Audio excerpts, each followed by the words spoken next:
Backstage. These motherfuckers got scraps too, don't get caught lacking. Y'all seen these old cowboy movies? You go to the bar, nigga, you about to get tried. You go out in the bar, you got there drinking with your brothers and that shit, then you about to get tried out here, but don't be caught lacking. Don't kill your brother off some bullshit, man. Don't hurt your people, man. This is for protection only, man. I got family out this bitch, man. I got brothers out this bitch. I got to protect. Somebody trying to run up on us. We lacking. What we gonna do? Fight a nigga with a machine gun? Now we're gonna bust your ass. We'll cut your head out and bring it back to the Lord, man. UPK shit, man. Hey, man.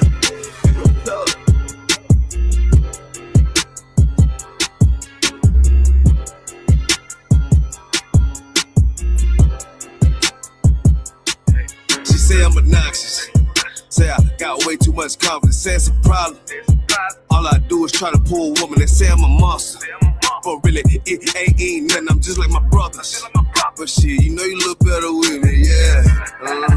Girl, you know you look better with me. How I pull up and then shock. I do a dance on what the fuck. How I chill, I run it up.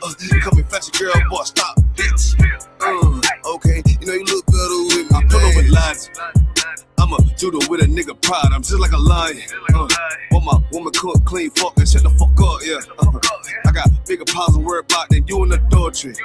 But shit, you know you ain't going nowhere. Hey, checking my mood with the bass. Try to walk to the place. Ice on me, come and skate. You really a hoe wanna escape. Yeah, we up, face to face. Or outwork me, what you think? Pretty girl, good taste. Wanna know all my traits. Yeah, you know I'm on attention. I'm James Brown to the Israel. Bullets long, yeah, extensions. The nigga hate what they mention. Got pull up how I'm gifted. I'm Mike Jacks with the fist. Beat it like I'm Thriller. She say I'm obnoxious. Say I got way too much confidence. Say it's a problem. All I do is try to pull a woman and say I'm a monster. But really, it ain't nothing. I'm just like my brothers. But shit, you know you look better with me, yeah. Girl, you know you look better with me. How I pull up and then shock. I do my dance on what the fuck. How I chill, I run it up. Come and flash your girl, boy, stop, bitch. Okay, you know you look better with me, bitch, you basic. If you don't want a South Coast nigga, you just a ranking. And really, you ain't even damn exquisite, and bitch, you faking. Wanna rush a dog sick nigga in the picture I painted. And I mean, everywhere I say T, like give you some flavor. But I guess you ain't even wanna take it, bitch, you outdated. And you done gave it up for some paper, you chill like your main man. Start with 3 down, baby, better spit what you thinking. You were thinking with your damn bars, huh? You the type motherfucker wanna pull up, how the fuck when the fuck, huh? Then beat it from the back, no damn attack, it was just for lunch, huh? Dirty damn about pussy bitch, wanna talk shit on the low, huh? Wanna diss everybody with, cause you don't even know how they say I'm obnoxious. Say I got way too much confidence, say it's a problem. All I do is try to pull a woman and say I'm a monster.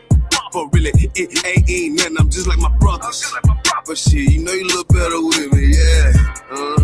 Girl, you know you look better with me. How I pull up and then shock. I do my dance on what the fuck. How I chill, I run it up. Come and flash your girl, boy, stop, bitch. Okay, you know you look better with me, dance. On low, trying to get right with the preacher, probably on the low, huh? What the fuck you talking about, girl? You already know what the fuck we on, huh? We ain't passing down, bitch, but you get right, what you already know, huh? Bitch, you know you look better with me, yeah. Yeah.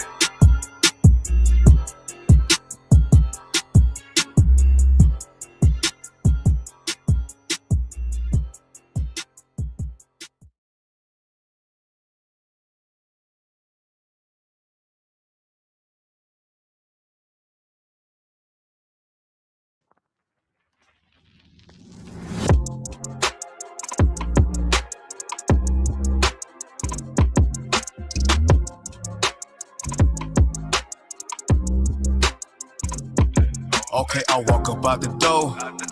Fuck everybody, cause if you ain't UPK, I ain't worried about you. I got a lot on my mind and only class can save me. So you know me, I'm first class, feeling educated.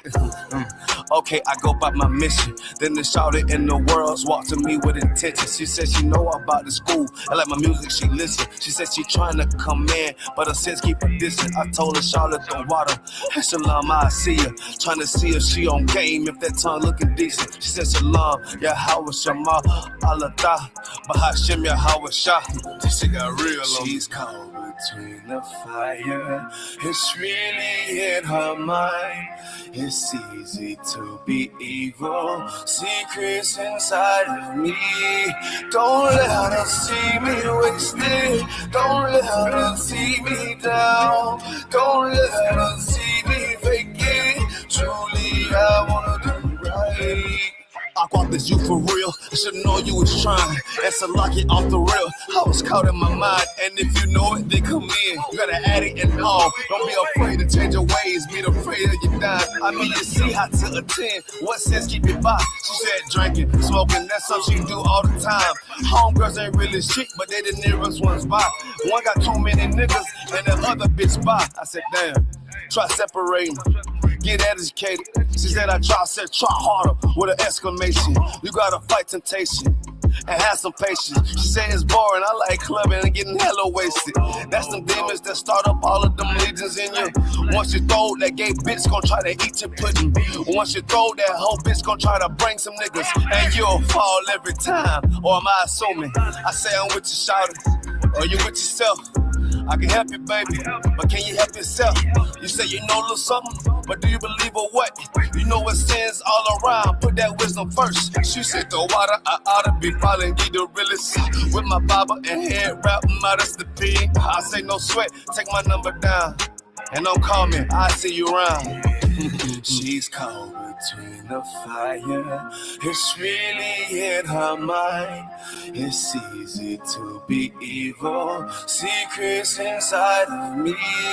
Don't let her see me wasted. Don't let her see me down. Don't let her see me vacant. Truly, I wanna do right. Shalom, Israel with the I.S.U.P.K. Started off in 1 West 125th Street. We teach black and Hispanic and Native Indians the Bible, and they are the lost 12 tribes of Israel. So knock. I shall go get the dough. I look up, see sis dressed head to toe. Yeah, I smile, and the rest was a rap. You gotta get inside the school to know what happened after that. Shalom.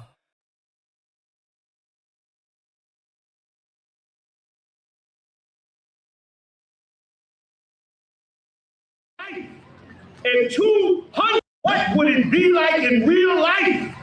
And 200,000 angels broke the atmosphere of this earth and came to destroy these nations on earth. Oh man, that's a cartoon I'd like to see. I'd like to see it come to fruition, to life. What would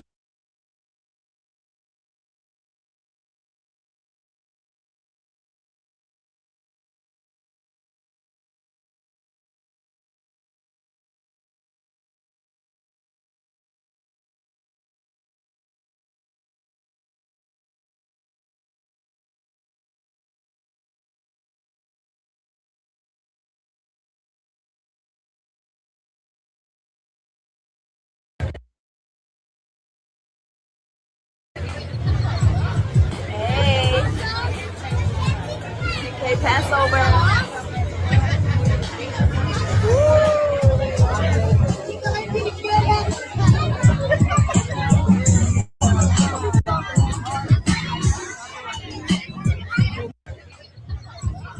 Hey.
That's it, Abad.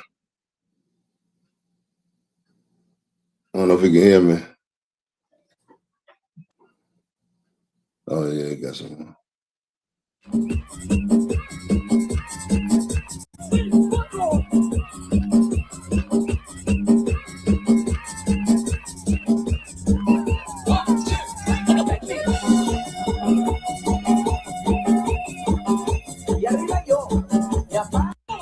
That's it, sir. Most High in Christ, clap it up. Clap it up, clap it up, clap it up, clap it up, clap it up. What you were just witnessing is blacks and Latinos having a good time, man, in the Lord, man. You understand? A wonderful occasion we had down there in Houston at the Passover, man. I enjoyed myself tremendous. Listen, that's the most dancing I've done in the Passover ever since I've been going to the Passover. It was wonderful, man. Passover is an amazing sight to see brothers and sisters you have not seen all, for a good while. Right. You know what I mean? Oh man, we come together, we have a good time. We share brotherhood, man. You understand? A lot of brotherhood, man. You understand? Time we can relax and the time we can get away from the nations surrounding us, man. That's the problem, man. The problem is blacks, Latinos, and Native Americans need to get the hell away from these nations, man. Not try to be amongst them. God ain't sent you in captivity so you can go and be with the heathen. Are you crazy? You're crazy. Oh, we're going to get on this nigger woman, man. Real good today, boy. I'm fired up. I can't even explain how, what the conversation that's been had behind the black man's back. The hookup parties and all that. The black men I was going to do, I forgot to do this, the secret conversation between the black man and the black woman and the white man. Damn, I forgot to do that class because it's powerful how they are doing everything behind the back. Get the one where they soliciting rich men soliciting women, where the black woman's talking and she giving advice on how to hook up with these men. Yes, sir. Get that video for me real quick. Like this society is a wicked and evil one, and you don't even understand the plot that's been played with you against you using this black woman, these Latino. When I say black woman, I'm talking about the whole of Israel. I shouldn't have to say black, Latino, and Native Americans. The black woman is all of the nation. And this white man, let's get this video, is using these women to corral other women to go and commit sin against the Lord and to abandon their nation. Oh yeah, let's get into it. Glad to see you. Before I do all that, of course, I got to do the roll call. Right. We got Commander General. First and foremost, I want to thank Yahweh for allowing us to give this class right here, man. Right. Lord, allow this class come out right, and we can see the evil that's being portrayed against blacks, Latinos, and Native Americans with this. And this Ashley Robinson, what's her name? Robinson, right? That was killed. Oh, we want to talk about that. And then significance behind that. So let's go ahead. Let me just say that, or give a shout out to the generals I mean, General YAHANNA, first and foremost. Give a shout out to the Commander General YAHANNA. Excellent job. You know he's on the scene, man. He loves this nation, man, tremendously. Commander General YAHANNA, man, I can't even say enough about him, man. He loves his nation. And if you was at the Passover, you know how much. I didn't know if that was rain on his glasses or tears for seeing blacks and Latinos come together. Boy, it sure did bring a little tear to my eye, man. It sure did. For us to put down the evil that's being pumped out of these nations towards us. They pump, all of it. It's being pumped. They're trying to gain leverage in our nation. You know, they've been doing that all through history. We won't go into it. Also, get the generals, starting with General Hyman. Right. Yo, when I came up to General at the Black Party, he was shocked as he could be. He know what I'm talking about. It was a pleasure. It was an honor to see the General, man, strong and warrior, always a warrior, man. Always in the protected mode, like we all should be a Commander General YAHANNA. You understand? You understand? So, yeah, General Hyman, General Mayak. I don't know if I can call General Mayak the tower anymore. He lost a lot of weight. But General Mayak looked good, man. He's smooth now. General Mayak is smooth, but I enjoy seeing General Mayak. We hit a little bit about the past time. Listen, they even had a little go-go in the at the Passover. I was in zone, boy. I said, what? Oh my goodness. It was glorious, man. Me and General Mayak, I trade a few words, you know. But General Mayak, man, is, you know, I can't, listen, all of them I can't, you know, say enough about. Then we got General, you know who's next. Your main man, General Hazayan. Right. Give him a round of applause. Right. Oh man, General Hazayan, it was a breath of fresh air, brother. To see him at the Passover. It was wonderful, glorious. I loved it. I was enjoying it. I was enjoying every minute of it. You know what I mean? After General Hazayan, we got General Salman. Right.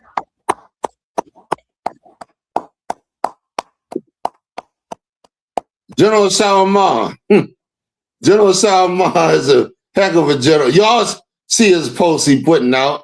I was shocked to see General is completely his hair completely gray. It was wonderful, man. That wisdom and that understanding, man. Yeah, he looked. General Salman looked good, man, at the Passover. You know what I mean? It's an honor, man, for a brother to serve men like that. It's just a complete honor, man. I don't see what the problem, why brothers got issues with serving another man. Right. You know what I mean? It's honorable. Right. It's how we grow. Right. You know what I mean? I do see what the reason is. The white man that put in our brain, and our fathers have not been in the house. So he instituted in our brain that we should not be together or not to trust one another. Well, I mean, the generals I'm speaking of are magnificent. Then you got, of course, my main man, General Katangabar. Right. General Katangabar, man.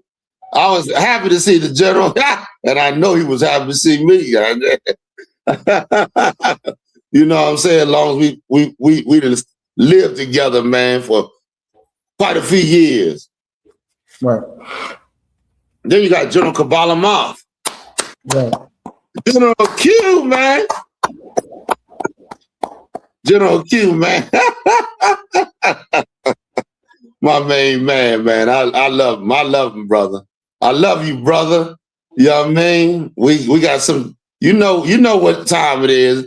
Everybody else don't understand what we done went through, but General Q, he been here forever, long before me. You know what I mean? He was there. I'll tell you about General Q.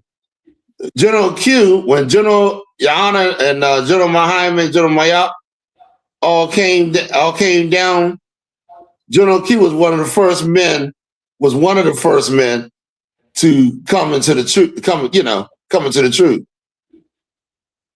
A lot of people don't know that. General Q was another brother, but he left the school, you understand? So General Q, man, he got many a lot of honor, man. That brother been a lot of work, a lot of time in this truth, man. All right, where we at? Oh, the captains.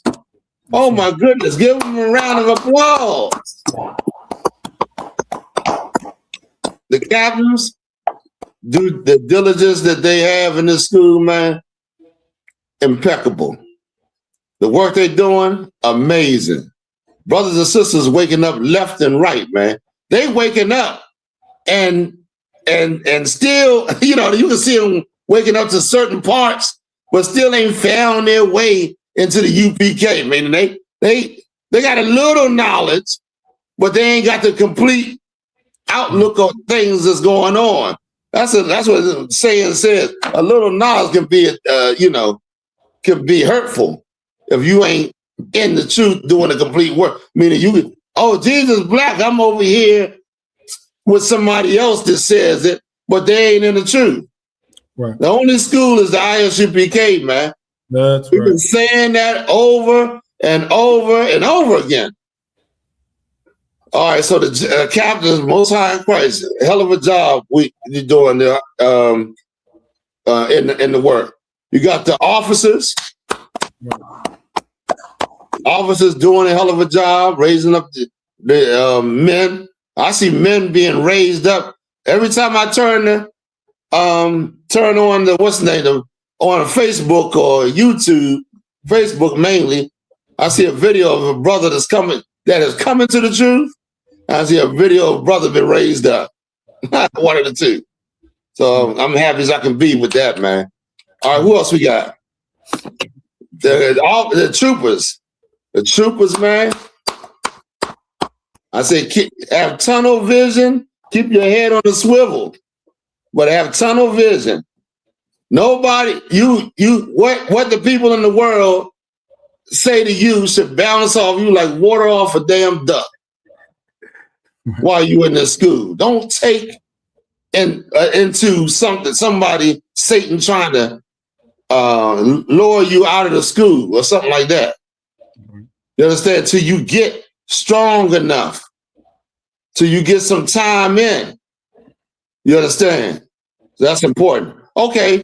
And oh my goodness, I almost forgot. The sisters looking glorious. Let me tell you something. The UPK sisters look glorious compared to these sisters in the world. Compared to that Ashley Robinson, man, y'all, the sisters in the school and make her look like she ain't nothing, man. She ain't nothing. And what she done to what she was promoting against black men. Can you believe it? These okay, I'm gonna go into it in a little bit. I ain't gonna go into it right now. But the sisters, I was so proud. So many sisters in the school too. My goodness. So many of them. Wonderful, beautiful looking sisters too. You understand? Coming in. I think there's more sisters in the school than brothers. They was all over the damn place. If I'm not mistaken, I gotta get a count. All right, so now we're gonna go. We got a few interesting, some few stories to go into. We're going. We got to do we're gonna do the missing persons.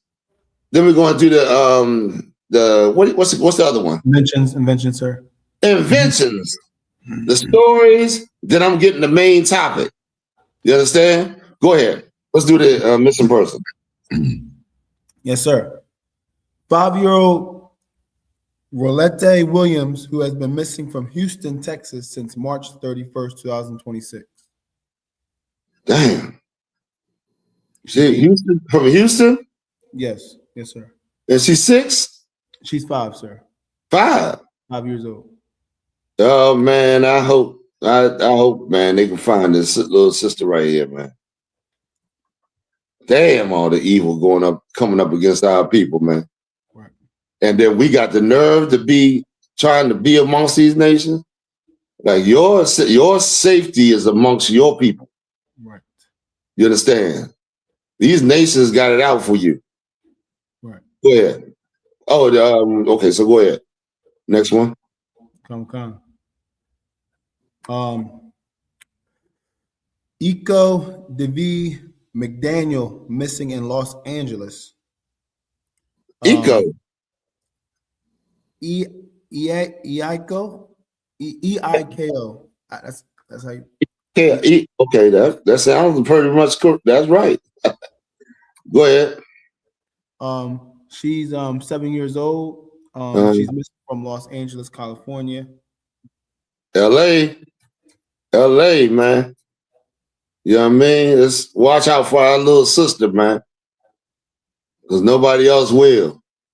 Right. That's from the heart. Ain't nobody caring about our black kids, man. You know what I mean? If we don't care about our black kids, you know the people that hate us ain't going to do it. Right. All right, go ahead. Yes, sir. Right. Next one is 15 years old. Latavia Jones has been missing from Philadelphia, Pennsylvania since April 4th, 2026. Latavia Jones. How old is she? 15. 15. That's okay. I got something there. Mine must be behind. 15 years old. From where? Philadelphia, sir. Oh, from Philly, right here. Yes, sir. Okay. You know what I mean? Go ahead. Let's go to the next. Yes, sir. Okay. 12-year-old girl from the DeKalb County, Georgia, missing since March 28th, 2026. Family, yes. Go ahead. I forgot her name. That doesn't say name. Doesn't give a name. Oh, don't say a name on it? Let me see. No. Latavia Jones. Is that her? No, this is a different woman. I mean, different sister. Oh, okay. I don't know what's going on with my computer. Okay. Go ahead. But she's missing from. They don't got no name, but she's missing from DeKalb, Georgia, since March 28th, 2026. Okay, DeKalb, Georgia. Gotcha. Come on. Yes, sir. The next one is Kiona missing. She's 16 years old from Baltimore, Maryland. Baltimore, be more. You know what I mean? Baltimore, we got to keep our eye out. I love Be More. Right. We went out there. We've been out there when we first came out to Be More, boy. Man, we got a reception. I remember we was out there, and our haters was across the street from us, and you know how that turned out. UPK was after a while. After a while, UPK was the only one on the block, right? Because people that hate us, they eventually, couldn't withstand what we was putting out. You know what I mean? So. We was heavy in it, boy. Heavy in it. This was like do or die. Do or die. Get this out or die. Which one you want to do? You know what I mean? So that was heavy. I love Baltimore, man. You know what I mean? Go ahead. Yes, sir. Keep an eye out for the sister. Watch out for her. What's her name again? Kiona Johnson. 16 years old. All right, let's go. We got any more? That's it? We at the inventions now, sir. Okay, let's do the inventions. Going on through. Yes, sir. Yeah, I mean, I just want to say a big up to all our sisters, man. Holding out and doing, in this work, man, and backing these brothers up. Man, I'm gonna have to get these sisters. These sisters got going through what they're going through and fighting that, and taking the counsels and all that. Just being a part of the body like you should, man, and not hating the truth or rejecting counsel or hate. The truth wants you to hate Satan wants you. I'm gonna tell you something, man. It was hard as hell for me to get to the Passover. It was money. It was, I went through this, not getting the garment. The garment was all right. But the money I had to spend getting to the Passover and, making sure the hotel and this and that and paying extra and making sure we had a car, all this other stuff, all the things that come with being at the Passover. Brother, it is not no cheap thing. I mean, you know what I'm saying? But that's what you got to pay. That's the sacrifice you got to make, man. Right. You know what I mean? Where's you coming to the Passover? That's your sacrifice. Getting your behind to the Passover.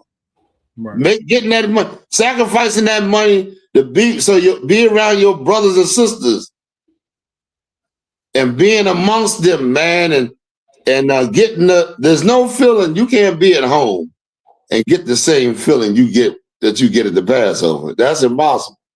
Right. Impossible. You can see it on the screen all you want.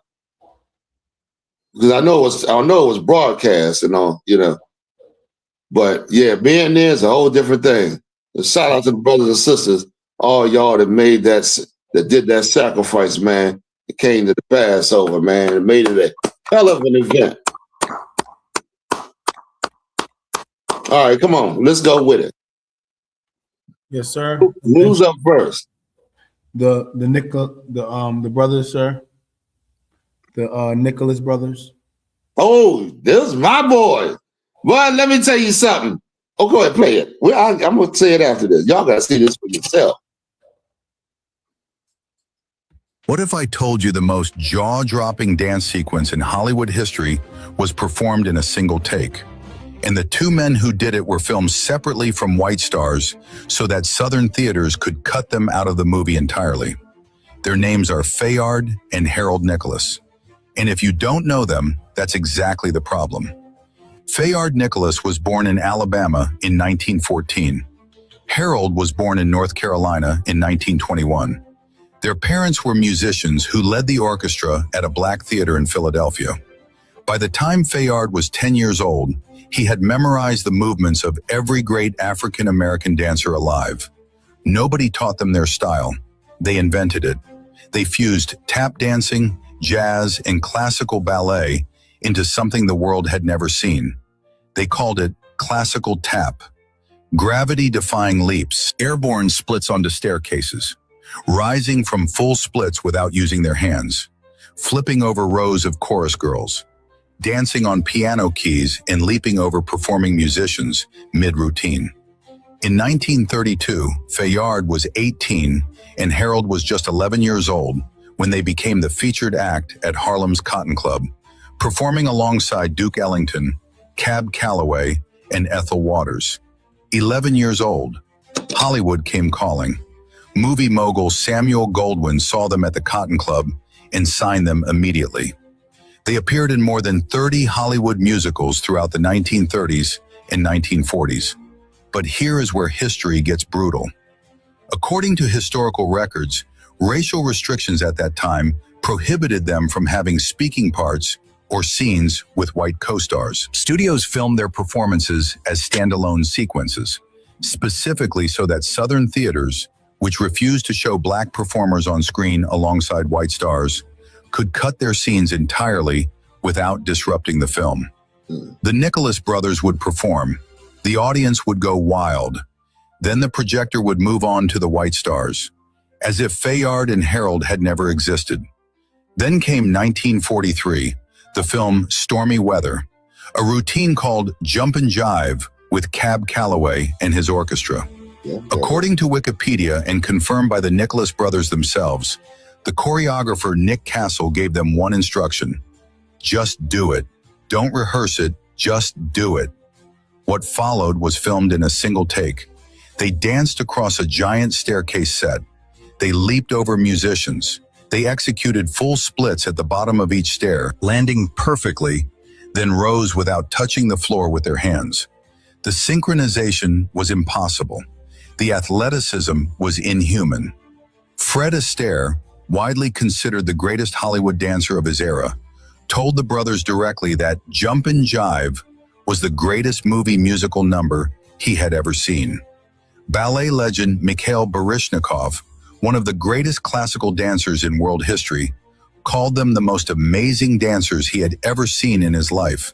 And Gregory Hines, himself one of the greatest tap dancers of the 20th century, declared that if a movie were ever made about the Nicholas brothers, their dance numbers would have to be computer-generated, because no human being alive today can replicate what they did. No human being alive today. They received the Kennedy Center Honors in 1991. Yes, sir. You say something? No. Keep going. For lifetime achievement. They received stars on the Hollywood Walk of Fame in 1994. Fayard won a Tony Award in 1989. But in the 1930s and 1940s, when they were at the peak of their power, performing things no one had ever done on screen, they were being cut from films in America's South. Fayard Nicholas died in 2006 at age 91. Harold Nicholas died in 2000 at age 79. They spent their entire careers proving that black excellence could not be contained, even when the system was specifically designed to erase it. Comment, Nicholas Brothers, if you had never heard these names before today. Share this with someone who thinks. That was pretty much it on that, sir. That's pretty much it. Yeah, most man, that they are amazing. Them brothers are amazing, man. Did you hear what that commentator said? No human can do what they did, and I believe it, brother. Brother, that is amazing. Do you realize it's damn near like black people got power? It's damn near we otherworldly. That's why other nations hate us. You got power that you ain't tapped into. You don't even know that you possess. You just think you some dirty nigga in the hood somewhere, some goddamn where. And the way to clean up your spirit is to join some goddamn religion. That's what we think. Looking like a Muslim, looking like a damn Arab, man, taking on their philosophy. Or a goddamn white man taking on his philosophy, loving white people, man. I'm so sick of this garbage, I don't know what to do. But of course, these are the last days. These things take place. You know, it's prophesied to take place. But boy, oh boy, we're going to hammer this shit into today. Where we got next, Abad? Next invention, sir? Yep. Khan. Where the sister at? Where the sister? What the guitar sister? I don't know why my computer is so far behind. Yes, sir.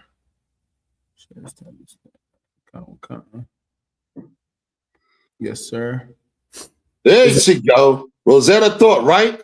Yes, sir. Man, this sister's great. On the top, what is she on the top? 100, 250 guitars in the world. What number is she about? Yes, sir. It's number 6, sir. Number 6. Can you believe it? Don't nobody look. She is number 6 on the list of top guitarists ever. Best guitars ever. You all know who number 1 is. That can't be disputed. Who's number 1 about? Jimi Hendrix, sir. They ain't no doubt about that. Jimi Hendrix is the greatest guitarist, a black man that ever lived. That man can't Can nobody play like Jimmy? He was amazing. He was outstanding. I think we talked about that in another class, the other class. But this sister Rosetta Tharpe, go ahead. She what's the one name that was that was gay? Little Richard. Her, Little Richard, and Chuck Berry are the three major inventors of rock and roll, man. Right. Did you hear me?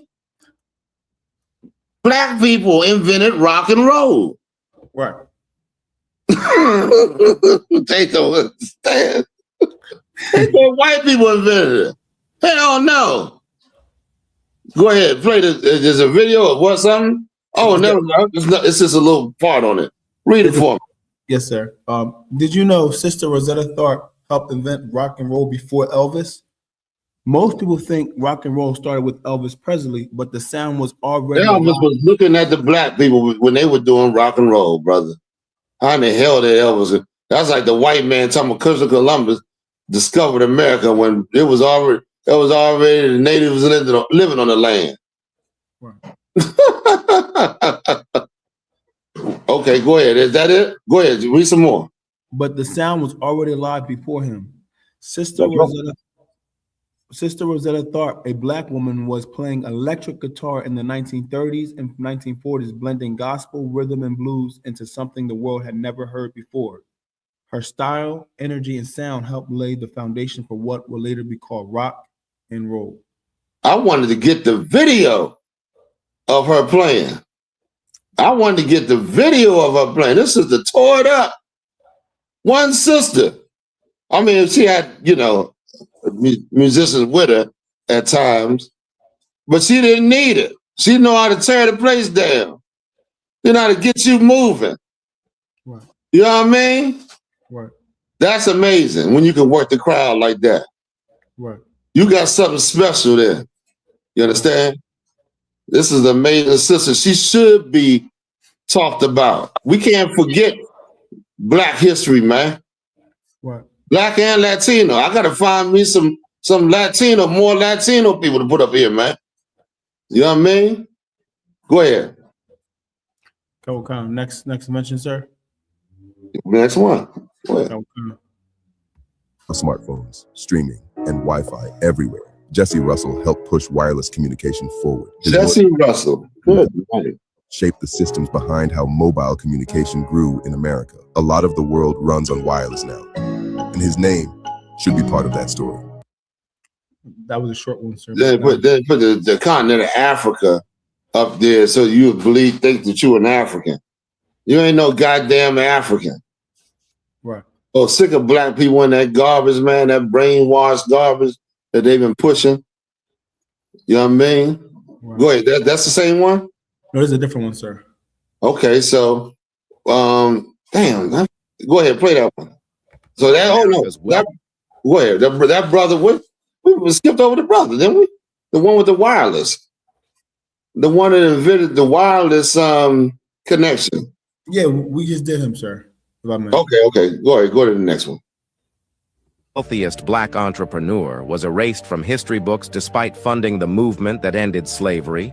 At just 14 years old, James Forten enlisted as a sailor in the Revolutionary War. When British forces captured him, they offered him freedom and education in England, but Forten refused. He wanted to fight for American independence. After the war, Forten built a sail-making empire in Philadelphia that employed over 40 workers of all races.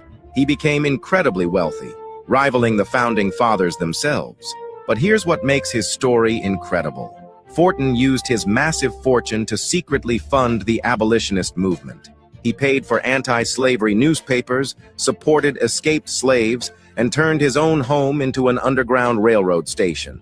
He personally financed William Lloyd Garrison's famous newspaper, The Liberator, and organized the first major black convention in America. Despite playing crucial roles in both American independence and ending slavery, Forten was completely written out of history. His wealth and influence shaped the nation, yet he remained virtually unknown while funding the very movement that would change America forever. Did you know America? Look at that, man. An amazing brother. Listen, got rich and still helped. That's a real a thing, a real testimony of you loving your people. Right. When you rich, when you make it and you become rich because of your talent or your God-given ability, God gave you that. And that's what, you're supposed to be using that to help your people. Right. Not to be sitting out here rich amongst no goddamn white man, and while your people starve and you get plentiful. Your talent was given by God. Right. You're supposed to be helping his people, his nation, your people. Right. You got money and don't do nothing for your people. Don't look back. Oh, look, that goddamn Oprah sitting on billions. She go over there and help them Africans.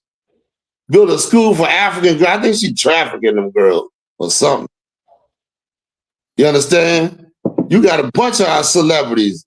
What you call that Jay-Z. You know what I mean? All of them, man. Right. They sitting up there, man, sitting up in the white man and not looking back. Right. Not looking to where they came from.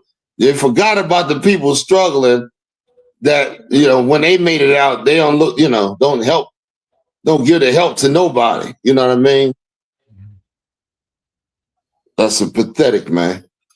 Right. You understand? Go ahead. Where we at? Next invention, sir. Go ahead. Khan. Oh, listen, if y'all got any questions or anything, by all means, type them right on in. We're going to get to them. But boy, did we got a class today. We get past, them stories. We got a couple of hell of a stories, man, we got to tackle. Go ahead. Right. Khan. Yes, sir. People invented blue jeans. Slave people invented blue jeans by using what was called Negro cloth, which was a very sturdy material made for hard labor. And just for those in the back, being enslaved was not easy. It took hard, back-breaking work to grow indigo plants. You had to cultivate the land, harvest the plant, turn it into a dye the only fabric that you were given. And yes, the indigo plant is indeed native here in America. After they dyed their clothes blue, apparently they looked pretty stylish. Would you believe that the blue clothes that they wore, which were the only clothes that they could wear, were termed Negro cloth, slave cloth, even plantation cloth by racist people because it was cheap, coarse fabric. But apparently it was very sturdy. Now, fast forwarding hundreds of years, blue jeans are a symbol of global fashion. So if you wear blue jeans, think about who wore them first. Foundational Black Americans. Remember to like this video. That was it. That's it. Yeah. So that's, very, very enlightening knowing Black people started the trend. Whatever you get a hold of, man, the whole world starts to follow. The whole world takes it up. Man, oh man. And you don't see that as something special. You doing all these acrobatic things, you making all this rap, you singing the greatest, you playing the instruments. They had to take instruments out of this goddamn schools because y'all was whipping them goddamn white boys playing them instruments, man. It was like you picked it up and the white boys was like, what in the hell is that? Teach me that. You know what I mean? So it's amazing, Black people. And when you step outside of yourself, you lower yourself, the power that you have. We just don't. We in a time right now of punishment, so you don't realize the full extent the Lord gonna bless you after this time. You don't understand it. You just living in a wicked ass kingdom. Right. Well, boy, oh boy, you gonna see power on this earth like you ain't never seen it before. White man scared to death. Was that the last invention? That was the last invention, sir. Give me the brother. Give me the brother. The brother, sir. The brother that the police shot. Yes, I gotta get that one. Yeah. Come on. This was amazing, man.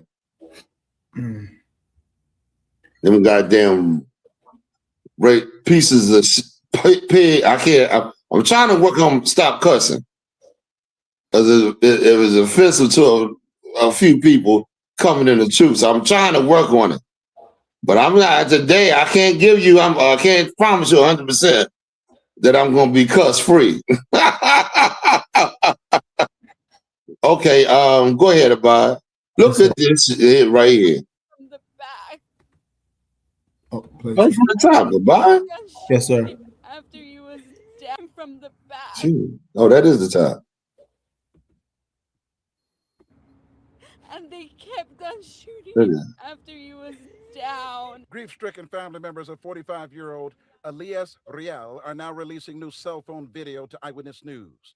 Video they say captures the moment 2 LAPD officers opened fire as Real's back was turned and he appeared to be walking away. It was an execution. That's what it was.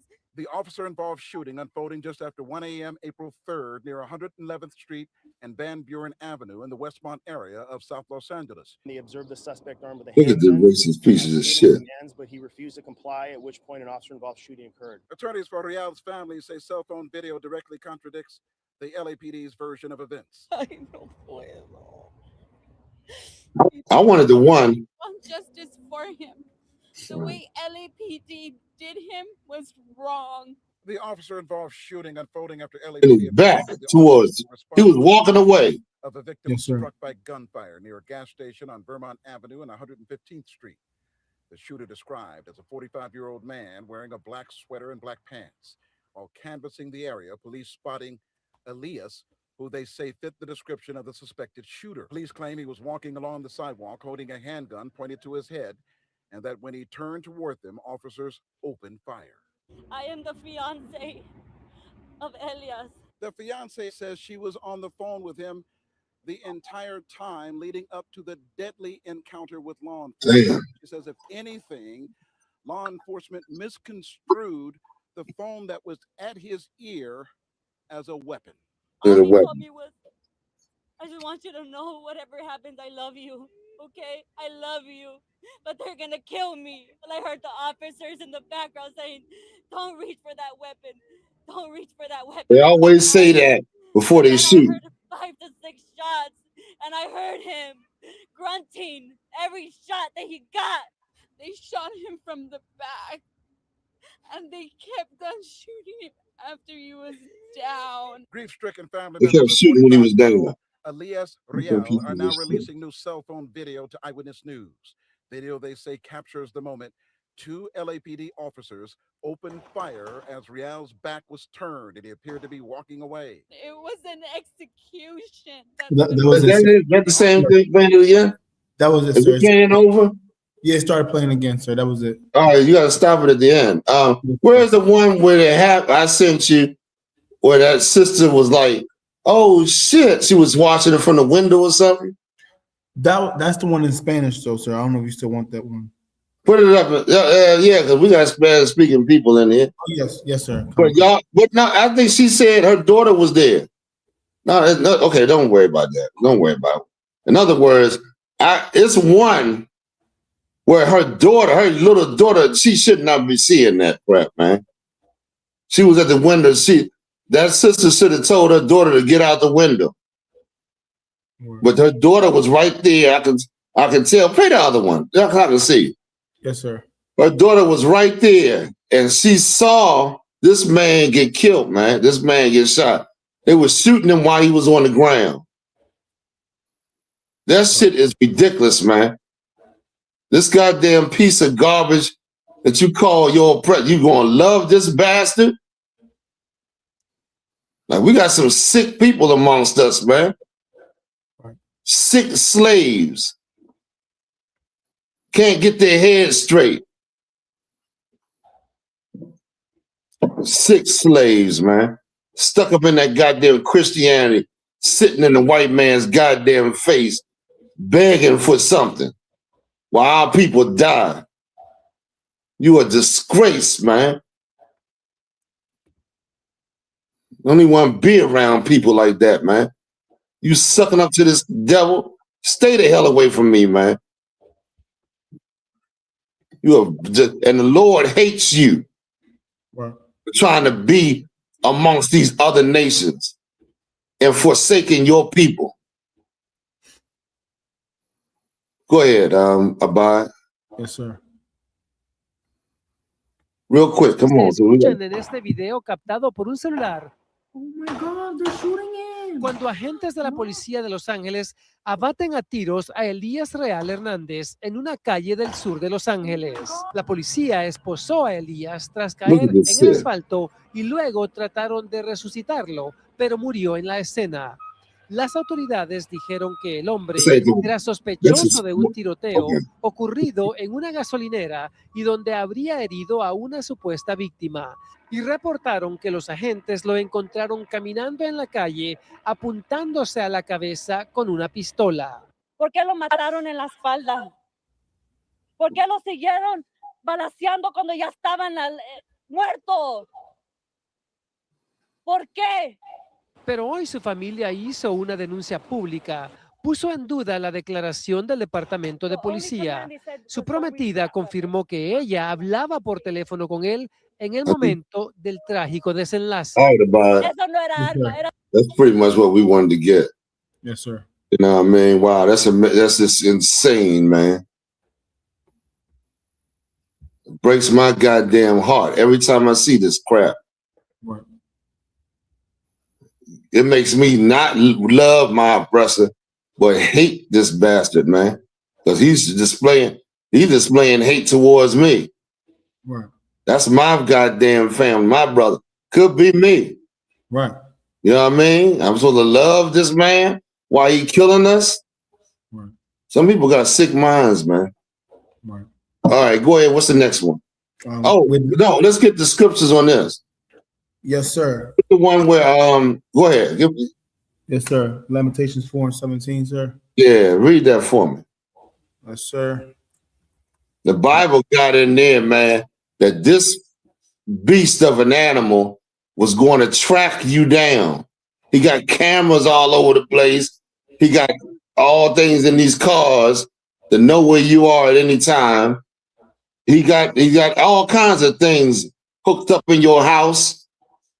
Your TV, Alexa, all this other stuff recording you, watching you, the cameras in. Man, this man is a maniac. He wants to know everything that you do because he knows something's going on. Something's going to happen. He's scared. He's a scared ass little man that ain't supposed to be in control, that ain't supposed to have power over righteous people. Right. Go ahead. This is the book of Lamentations, chapter 4 and verse 17. As for us, our eyes as yet failed for our vain help. You see that? We ain't get your vain help. You looking for help for the man that's killing you. That's vain. That's you ain't gonna get no help from him. You need help to get from get from him. You need justice. You need his ass locked the hell up. Right. Or dead. I prefer dead. He gonna kill me. You kill somebody, boy, I was talking to him about this other day. What if you got instant justice for what you done? What if you kill somebody, you drop dead? Right there. That'll stop a lot of this crap. But instead, you go to court, you might get off, you might get a little bit of time, you know what I mean, get out, whatever, But boy, that justice gonna stop a lot of this stuff, man. Go ahead. Yes, sir. We have watched for a nation that could not save us. Verse 18. They hunt our steps. They do what? They hunt our steps. They hunt your steps. This is a predator, man. This is a man like Esau, like to be out in the field, man, hunting. He loves to hunt, man. His whole outlook on life is how he could watch you to see what you're doing or trap you and keep you oppressed, keep you in his system down so he can, rule over you. That's what didn't Satan do that? Satan did that to using Eve to Adam. Right. He went and overthrew Adam to oppress Adam, to keep Adam down, right, to take him out of his rulership. Right. They hunt your steps. That's what the scriptures say. Right. A lot of lads say, what is this ICE thing, man? Right. ICE is hunting. They are hunting illegals, what they call illegals, man. Right. Read on. That we cannot go in our streets. Oh man, that we can't even go in our streets, man, without worrying about this goddamn pig all over the goddamn place. When you gonna get stopped? You gonna get killed going somewhere? You gonna be deported? They hunting our steps, man. They trapping us. Go ahead. Our end is near. Our end is near. Meaning we getting killed left and right. We want to go, you think sucking up to this man is going to give you a better chance no, it's going to make you more of a target. Sucking up to him is going to make you more of a target. You understand? He don't respect somebody kissing his ass like you want to do. You want to go and make it easy because you know this man is a predator and you know this man has got all the wealth. He done got all the wealth on the goddamn earth. He owns every goddamn thing. You understand? Go ahead. Our end is near. Our days are fulfilled, for our end is come. For our end is coming, man. And it is coming. The Third World War is afoot. Right. What are you doing? Iran ain't going. They ain't going to accept that goddamn. The United States is. They already tightened it straight. They tightened up. Right. They holding out. They say, "What you gonna do?" White man keep adding time on. Iran like, yeah, we ain't no suckers over here. Right. You ain't gonna push us around. Boy, I love it. Right. I love it. But that's gonna force this goddamn devil's hand. Go ahead, give me some more. Yes, sir. The next scripture, Ezekiel 35:5, sir. Yeah. This is the book of Ezekiel, 35 and verse 5. Because thou hast had a perpetual hatred. You done always hated us. This ain't nothing new. You think it's a new hatred that the white man had because he's shooting people in the street? Are you kidding me? This is the same goddamn white man that was killing natives, man, when he came on this land. This is the same white man that was slaughtering our people, bringing them over here in slavery. The same goddamn white man. You understand? He's always had a hatred for you. Always. Since them Greeks, we're going to talk about them Greeks going out. Oh, let's hurry up and get to that story. Go ahead, give me some more. Damn, I got my glass.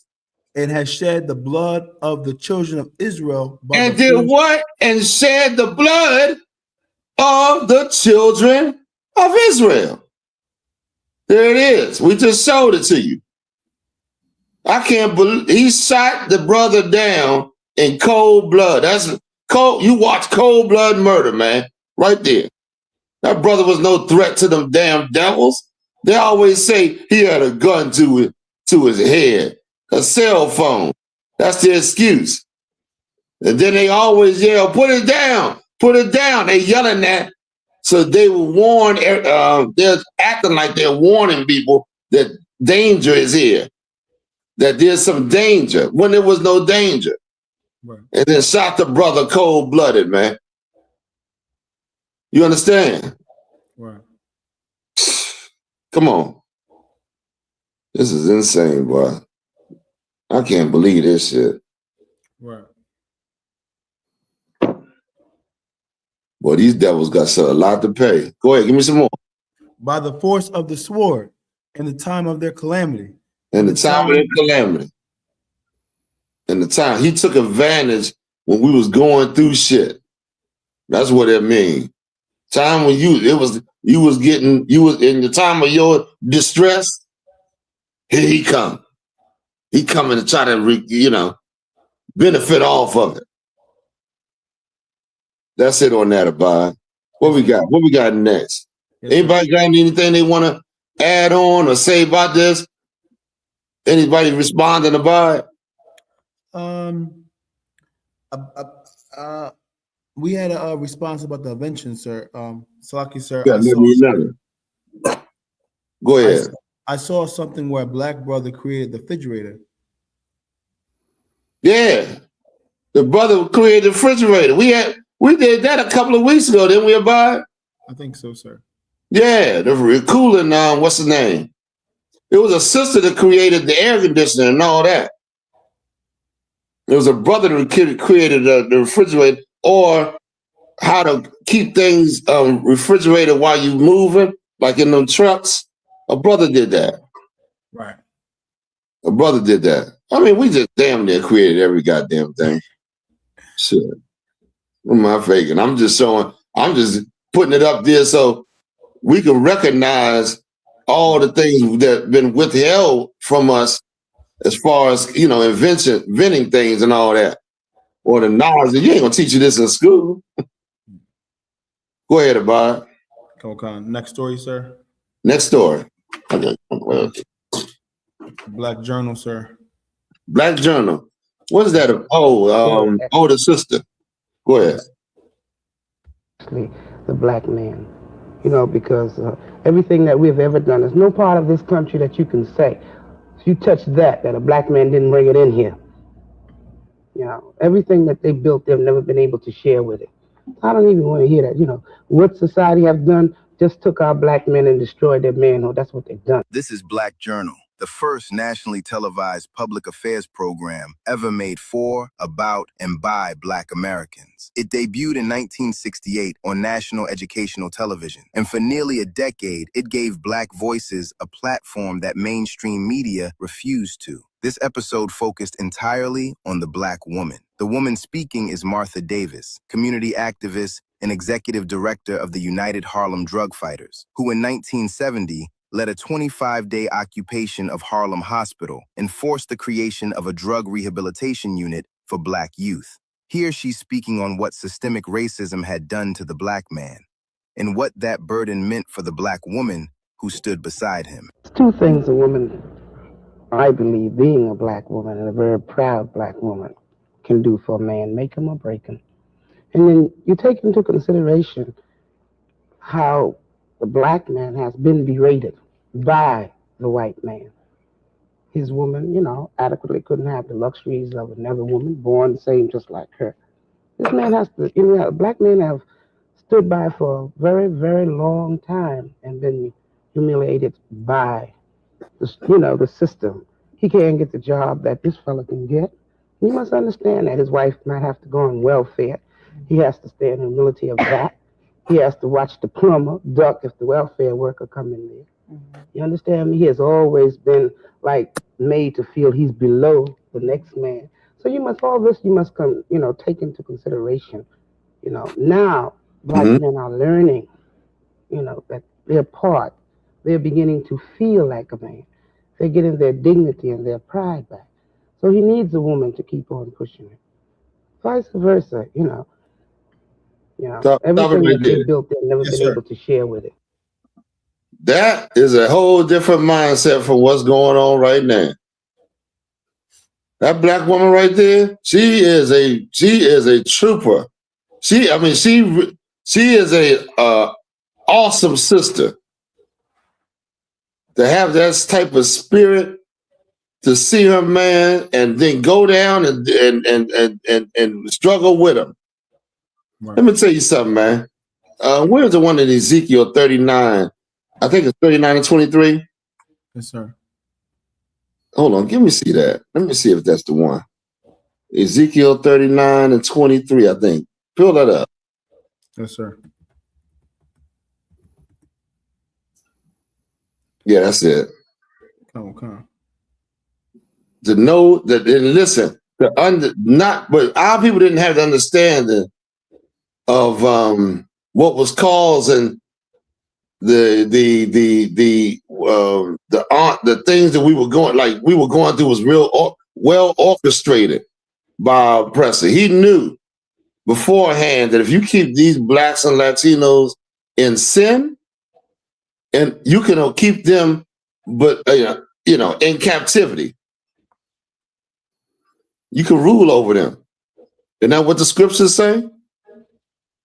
Now read what we got. This is the book of Ezekiel, chapter 39 and verse 23. And the heathen shall know that the house of Israel went into captivity for hold on. Who knows that? And the heathen shall know. And the heathen, who are the heathen? The other nations outside of Israel. They know. What do they know? That the house of Israel went into captivity for their iniquity. Hold on, wait a minute. They know that we went into captivity because of our sins against the Lord. So what does that mean? What does that mean? That means they going to keep you in the sin to keep you in captivity. Right. You see, your sin keeps you a captive. Right. You're captive to your lust or whatever it is that you put before the Lord. Mainly this white man in your Christianity thinking that you're serving the Lord. They know. This Christianity is like eating pork, man. It's a sin. And they gave you pork. They gave you pork in Christianity. And whatever else. There's shrimp and crabs and lobster and what else they give you? And homosexuality. But you understand that everything that this one passed down, when the white man was, let me explain something to you. When he had us in captivity, they did all kinds of things, and because these things were done to us, we passed them down to other people.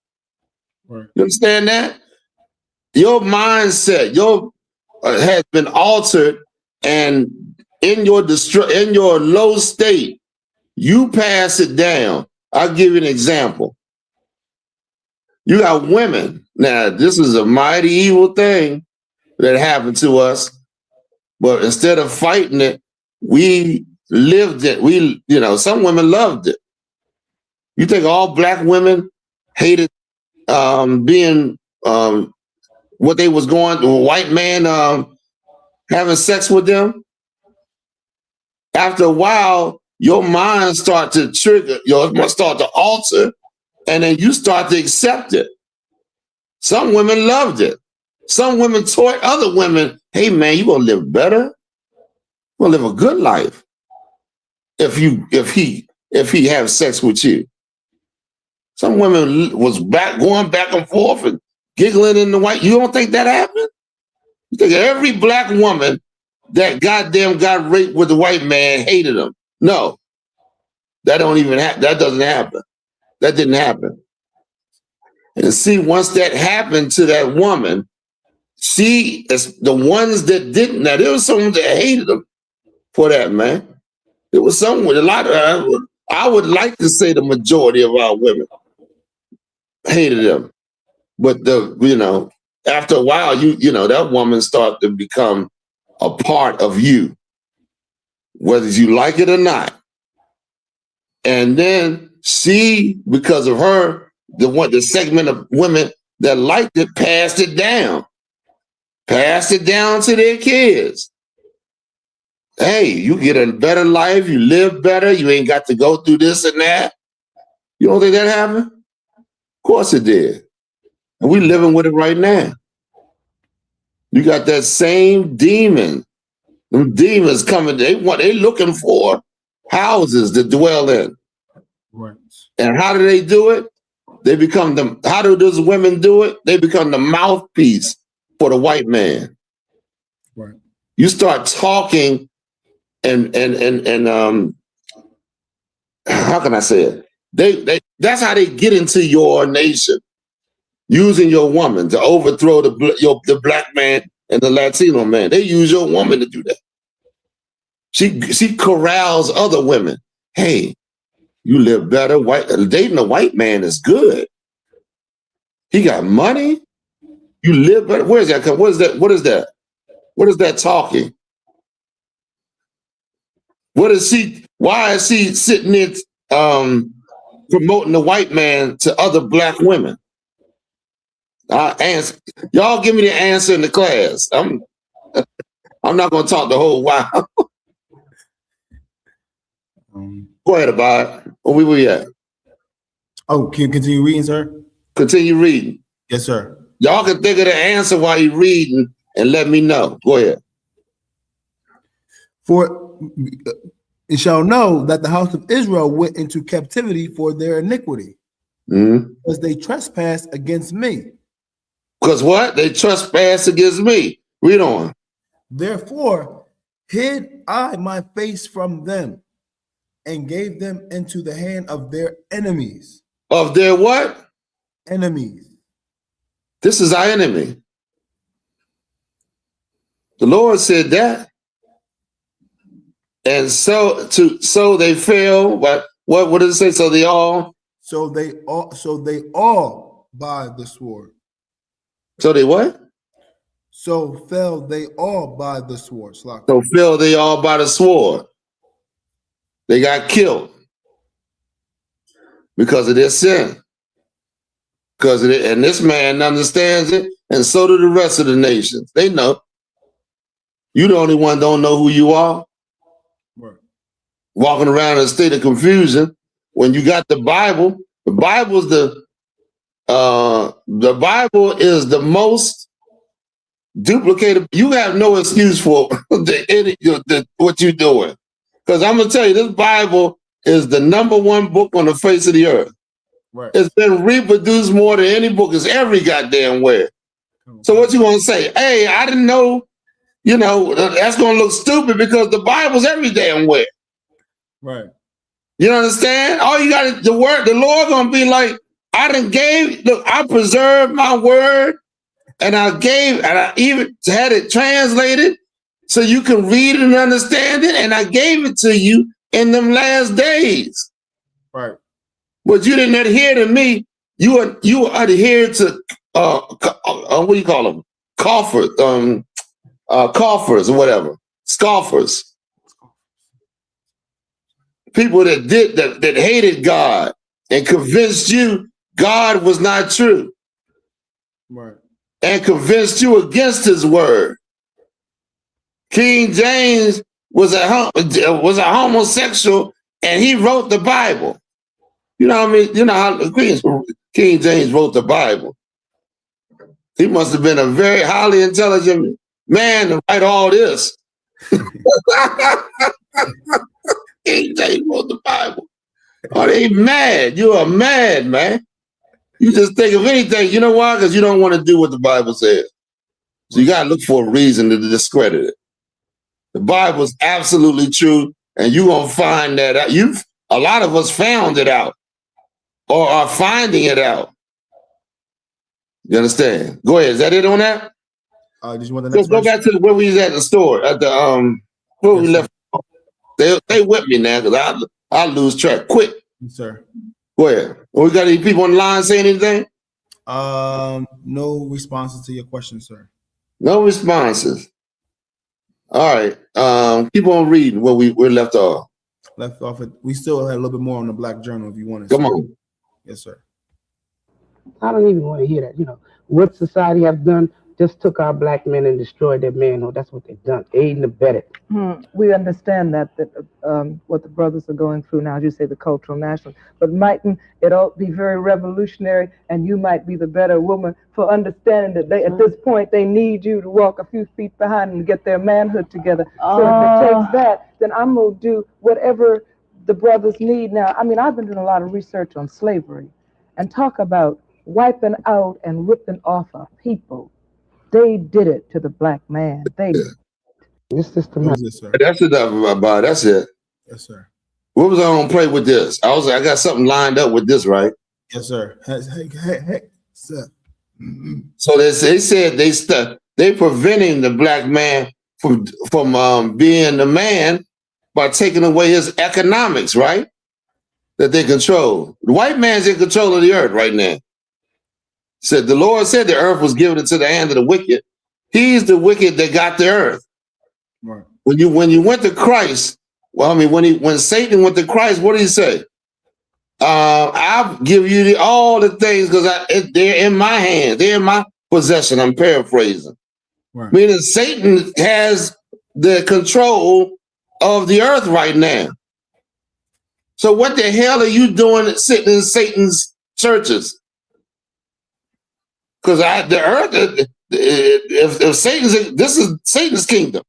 Right. And the number one religion in Satan's kingdom is Roman Catholicism or Christianity. They both go hand in hand. People don't even realize that. This ain't Christ's kingdom. Right. Go ahead, Abad. Okay. Slocky, sir. Yusuf wanted to know if you can repeat the question, sir. Yeah. Slocky. My fault. No, that's it. That's no problem. The question, what was the question? I was asking about what did I say? What it was? It was about I forgot what the question was that quick. Damn. Give me a minute. Because I think I went past it. Okay. Just give me a minute. I'm gonna think of it what it was. But go ahead, hey, Seth. Go ahead, read this. Yes, sir. Seth is yes, sir. Seth blocks promotions for black officers as allegations of bias over race and Biden ties ignite outrage. Yeah, I think Trump did something just recently. He denied promotion to black people. He fired them or something. They got a lawsuit against them. I forgot what it was. He did something. He was blocking them or he fired them. Black people. He fired all the blacks on some type of step. I gotta look it up. But yeah, this is exactly what the sister was talking about. Right. You know what I mean? You can't. The economics. Your woman wants economics because she got things. She wants to look pretty. She got to take care of kids. She wants to live good. That womb is tied to the earth, man. You understand? You understand what I say? What I mean when I say that? Right. Meaning she wants things to get things that, you know, she wants you to provide her with things. If you can't do that as a man, she don't look at you as a man. She don't look at you as a man, man. Why? Because a man's supposed to be a provider, protector. Right. That's the bottom line, man. That's your job for your household. You the Lord over your household. Right.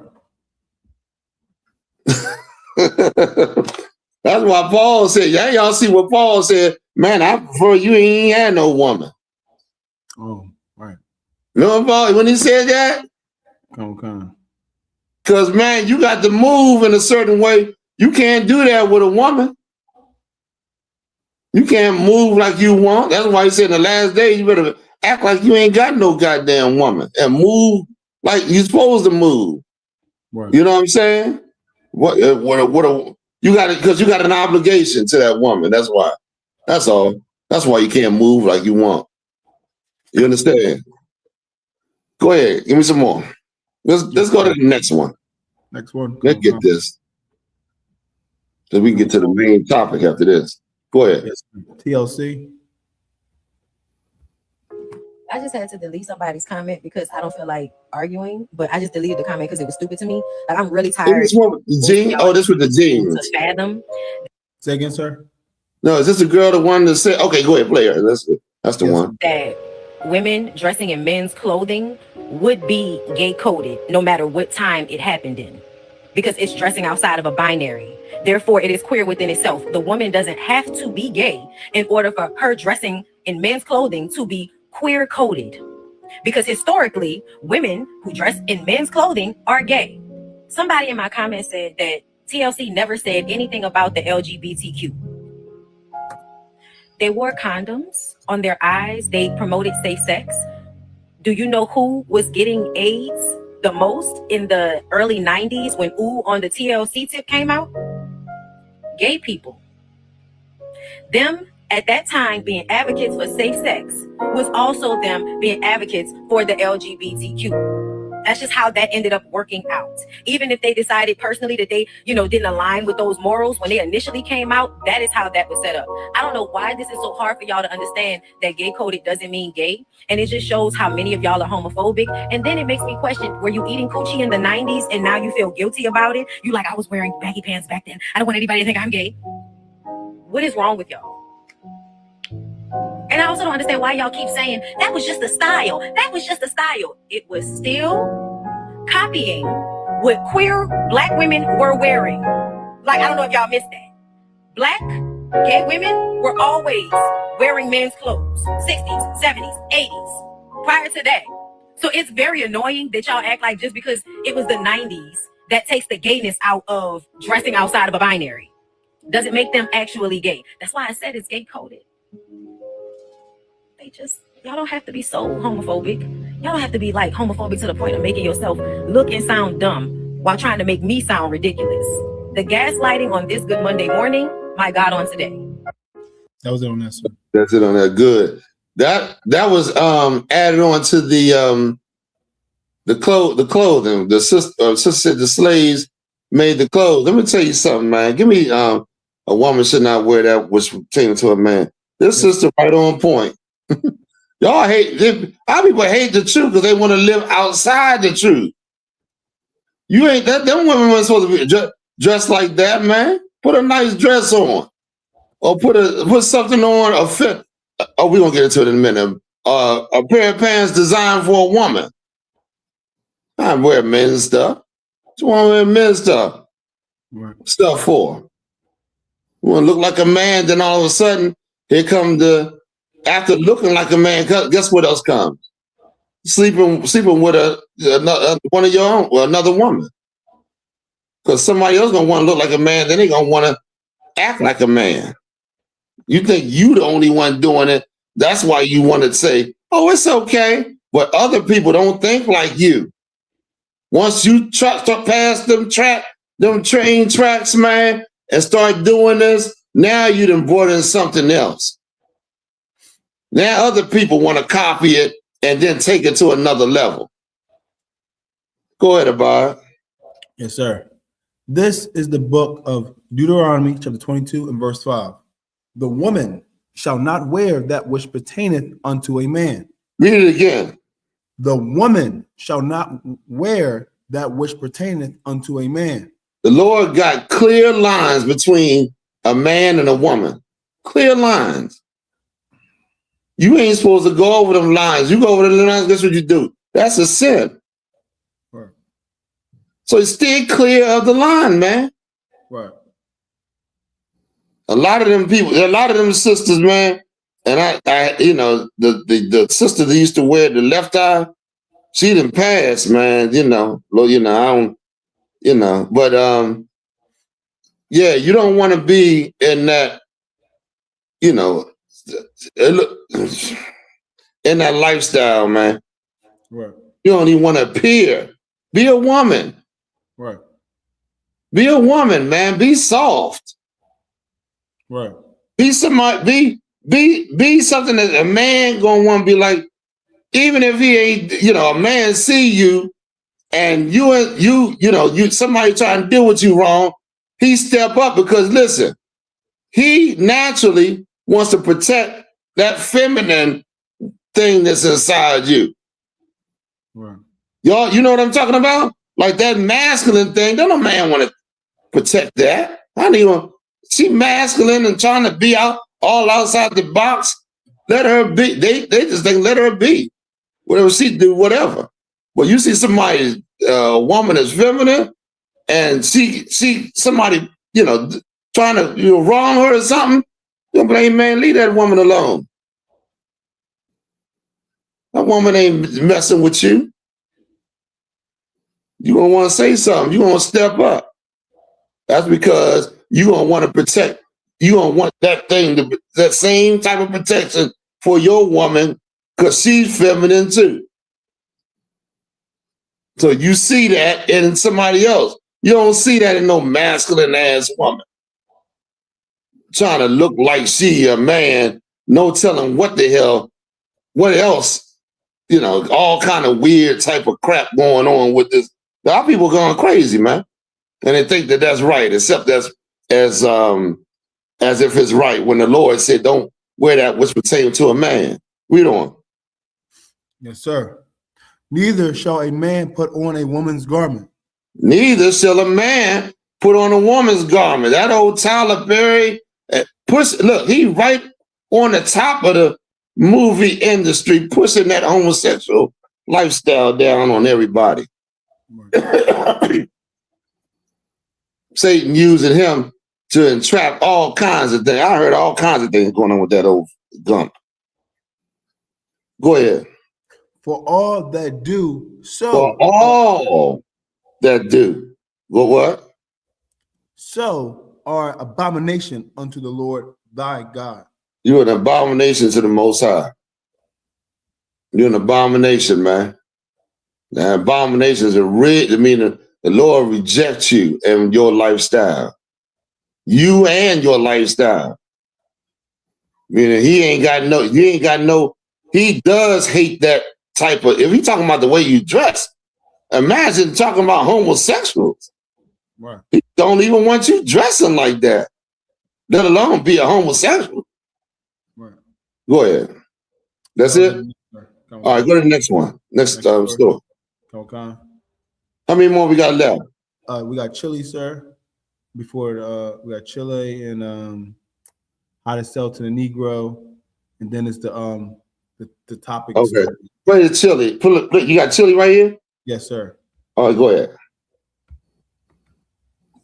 Trump supporter and use her Christian values as the excuse. If Chile is going to remain a Trump supporter and use her Christian values as the excuse, she really needs to understand what she's signing up for first, because there's quite a few things about her life that doesn't align with their agenda. First off, Chile has been very vocal about terminating her pregnancy the first time she became pregnant with music producer Dallas Austin's baby. The singer said it was the biggest mistake of her life, but the party she supports wouldn't have given her the right to choose.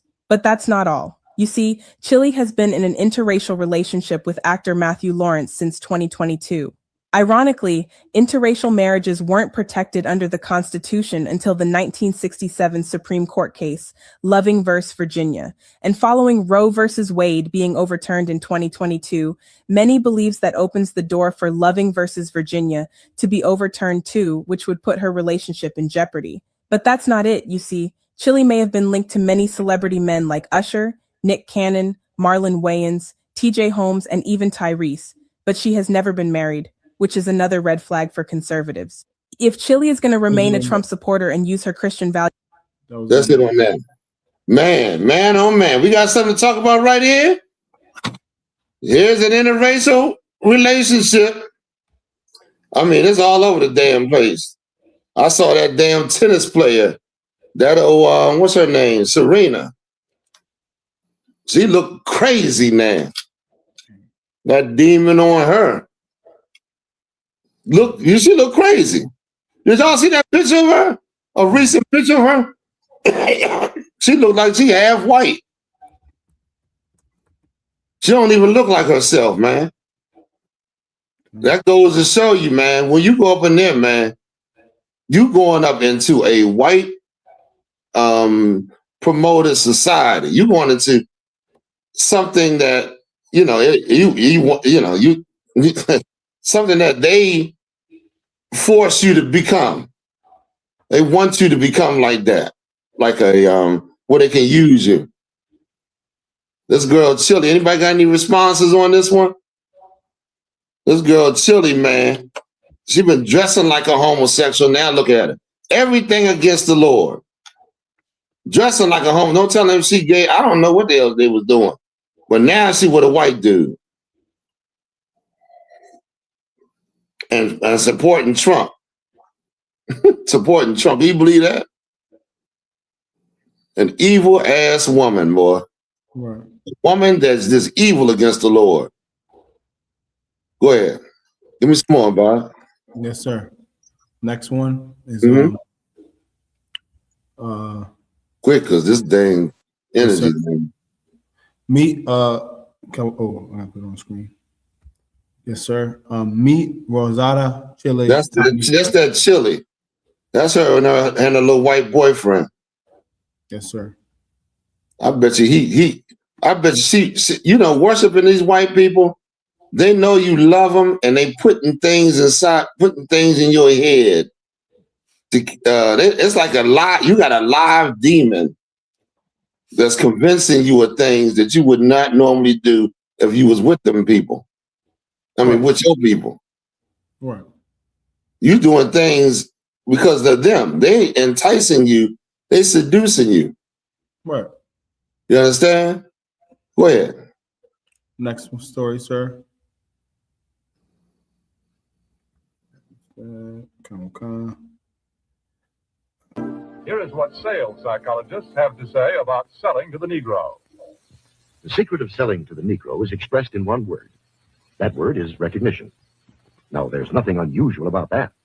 People want to be recognized. They need recognition. That's basic in all of us. But perhaps because he's had so little of it, the Negro needs even more. Even more. Important and appreciated.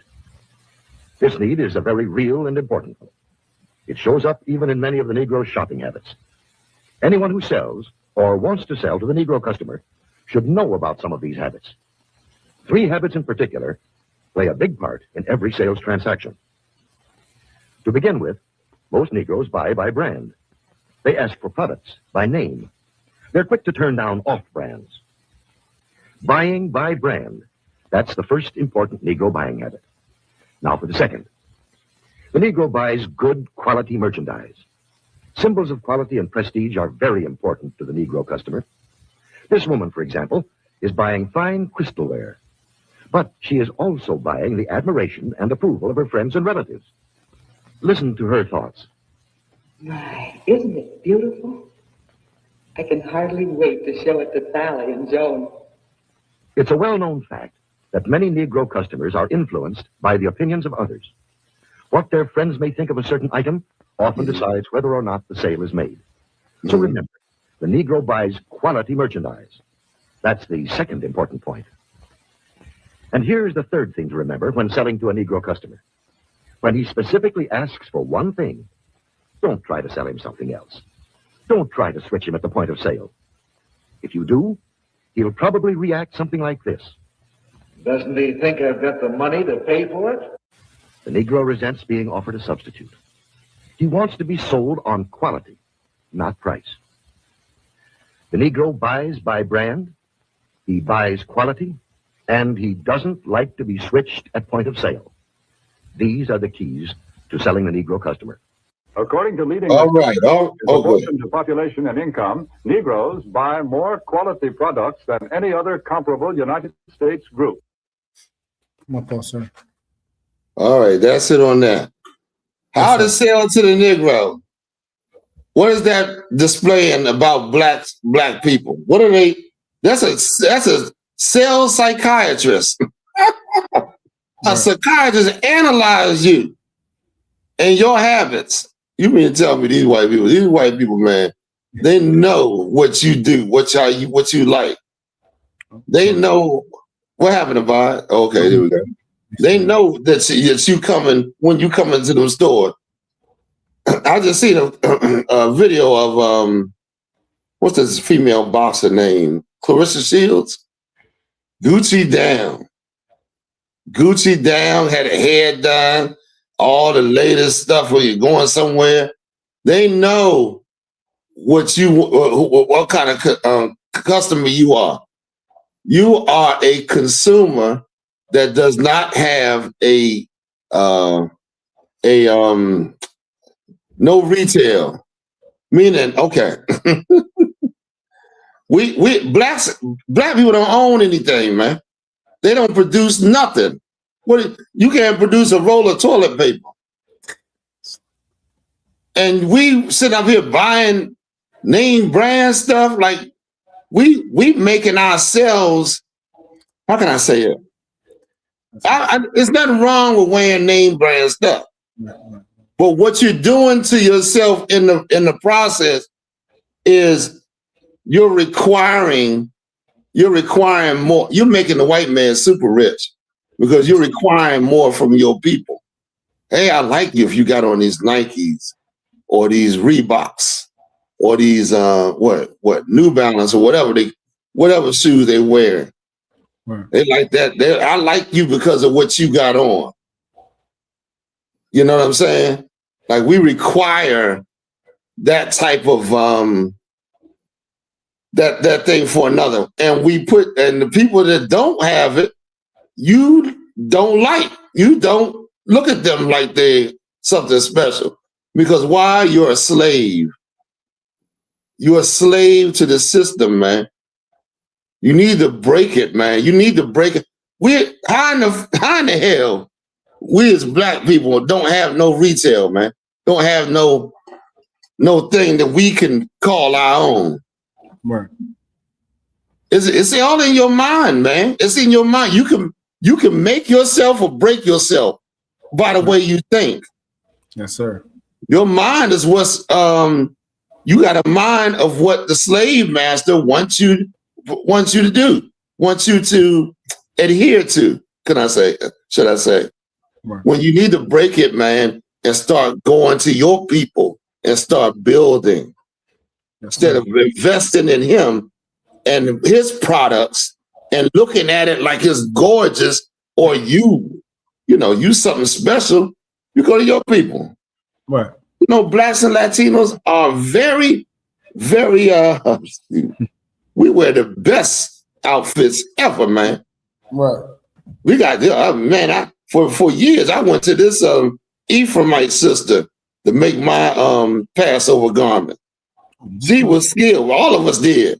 I think Captain Ty, me, Don Yala, all of us used to go up there to that Ephraimite sister. And she would be sewing and making clothes for like teams and stuff like that. Mm-hmm. You know, she was very good. We got gifted people in our here. But you know, I'm like, we design the best stuff. The Lord said, put fringes on your garment. That shit is fly as hell. Right. Your fringes is fly, brother. Yes, sir. You understand? You go by, you walking down the street, you with your woman, and them fringes just a flapping, man. I mean, it's just like giving you power and authority as you move. Got them boots on, looking strong, brother. You understand? Instead of putting on this old feminine, God called this feminine outfit. He called them suits. The suit and tie. Can you imagine? I saw this brother. Oh my God. Tying a tie, showing people how to tie a tie. And it looked so gay, man. Oh my gosh, it looked gay. The whole suit looked like it was all thin and whatever. He had the suit on. And I said, if you can imagine if we was in our society, imagine us, we back here can imagine in the kingdom and somebody come up to you dressed like that. He's gonna look gay and feminine as hell, man. You gonna look at him like, what the hell are you? Are you trying to be a woman? Got a tie around your neck, so all they gotta do is pull the tie. You tie a good tie. All the oppressor gotta do is pull the tie up and put it around the what's the name and hang your ass. You crazy. I don't wear no goddamn suit. Shit. I'm good with what I got, man.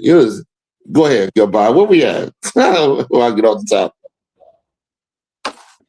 Yes, sir. The next story, sir. Please. Well, I gotta get on top. I gotta get on this story. We on the main topic. Go ahead. We are on the main topic stories now, sir.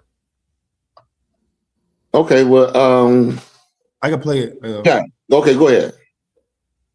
If my soulmate is a white man from the Caucasus Mountains, God, if you want me to be with a white man, please get me the fuck away from these niggas. Expeditiously. If my soul, you know what? I'm gonna tell you something, man. This is a crazy ass woman. I hope she playing. But if the Lord gets you away from these niggas, guess what?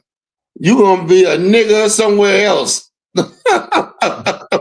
Because your family, your friends, everywhere you go, niggas going you are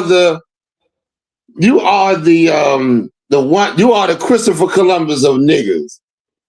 You're gonna go into somewhere and discover it, and niggas gonna follow. You're gonna be the first nigga over there. Get me away from these niggas. Please, man. You understand? And listen, why would you want to get away when all you gotta do is change your goddamn life?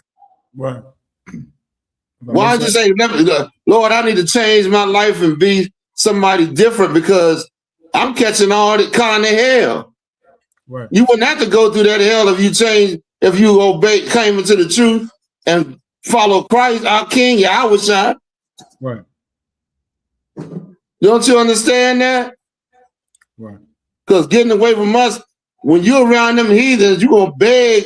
If you was really around them heathens, like a lot of us trying to act like they trying to be, you gonna beg to be around blacks and Latinos because they ain't got no type of style. They ain't got no spirit. The way they act, the way you gonna be around them, and you gonna be like, "Where's the black man? Where's a black woman? Where's a Latino man? Where's a Latina woman? Where are my Puerto Ricans? Where are my Dominicans? Where are my Brazilian brothers?" You understand? Go ahead, Abad. Where we at? If I could, sir, if I can say something, sir. Yeah, please. And see if anybody on the computer is saying anything too. Oh, go ahead. Oh, yes, sir. About the tie. Somebody said Yasef said Captain Zariak said that the tie is balls and rod Salakia.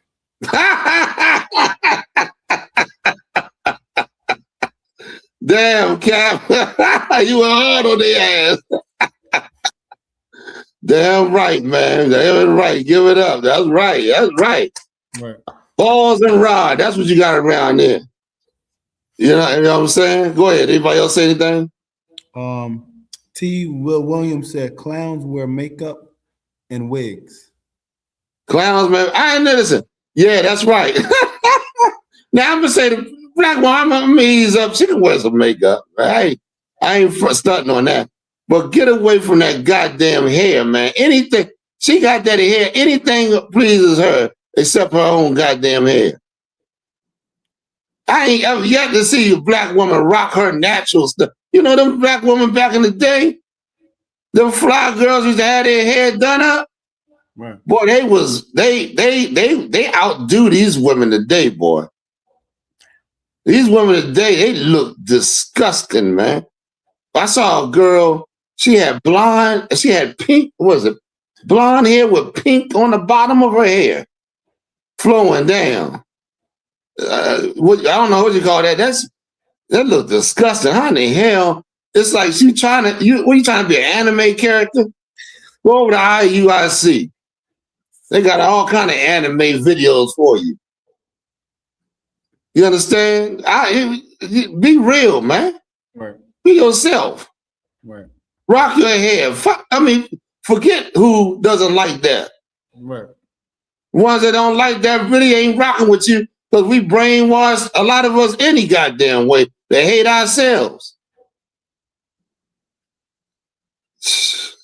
Lord said in the Bible, the man that got that blonde hair, he's an abomination, man.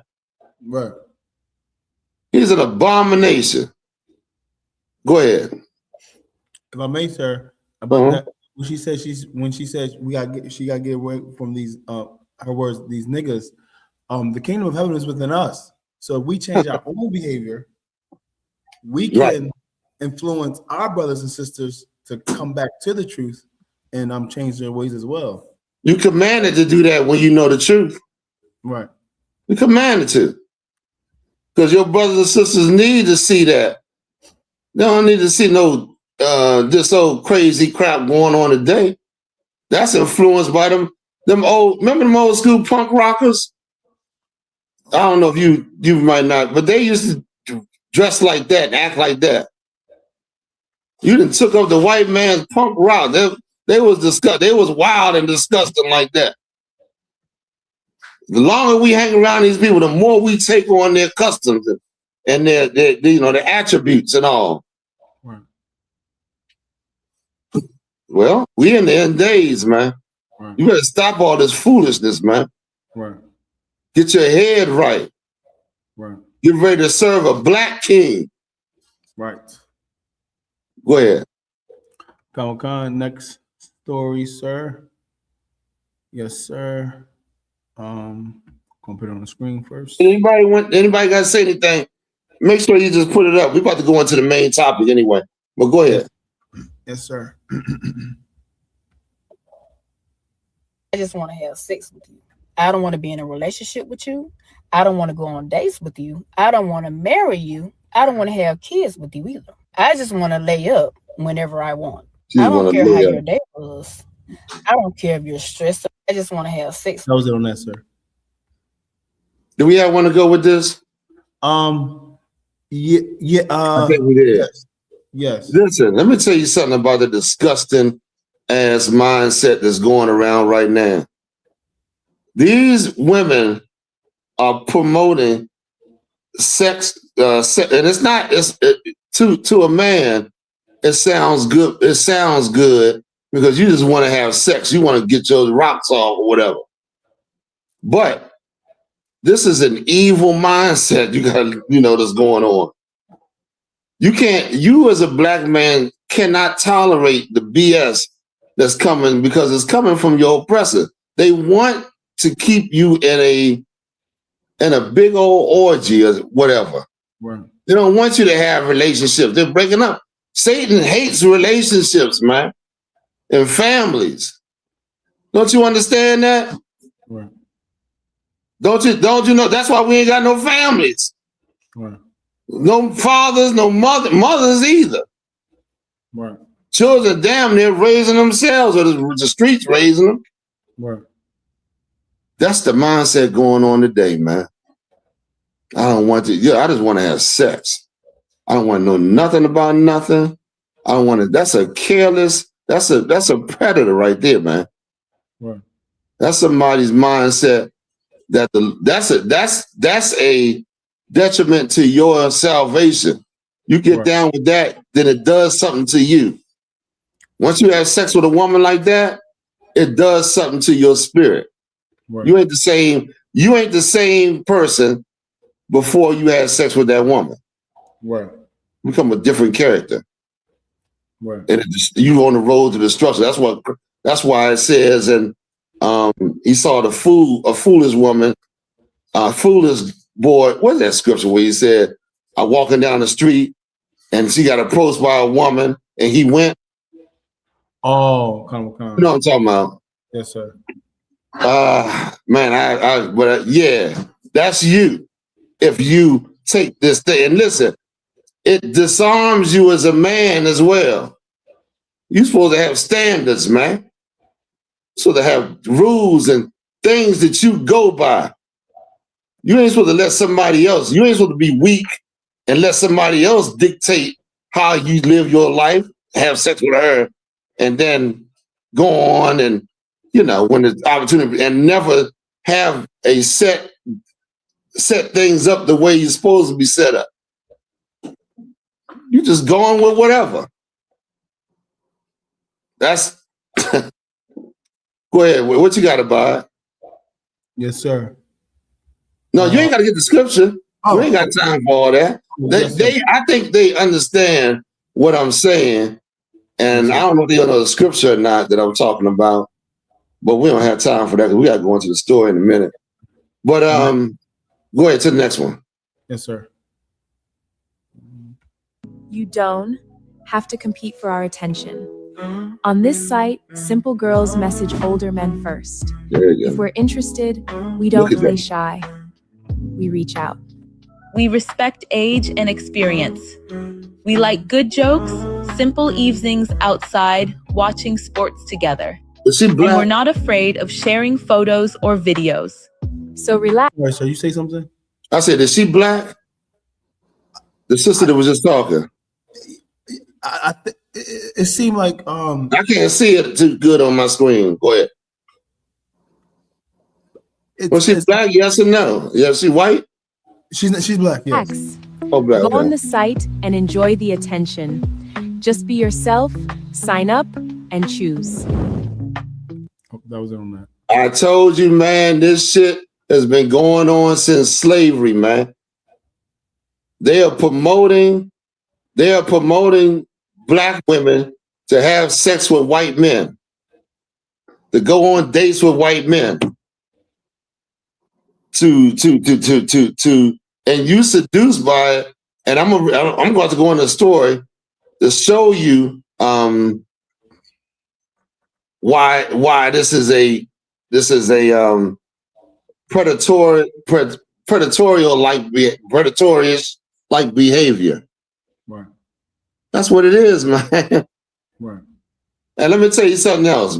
Black men that think we shouldn't get on black women, you weak and disgusting, man. I done had a lot of black men say, "Well, you talk about the black woman. The black woman is this. Look what this hell is going on, man. You ain't got nothing to say to your sisters about the behavior that how they behaving out here. You weak and disgusting.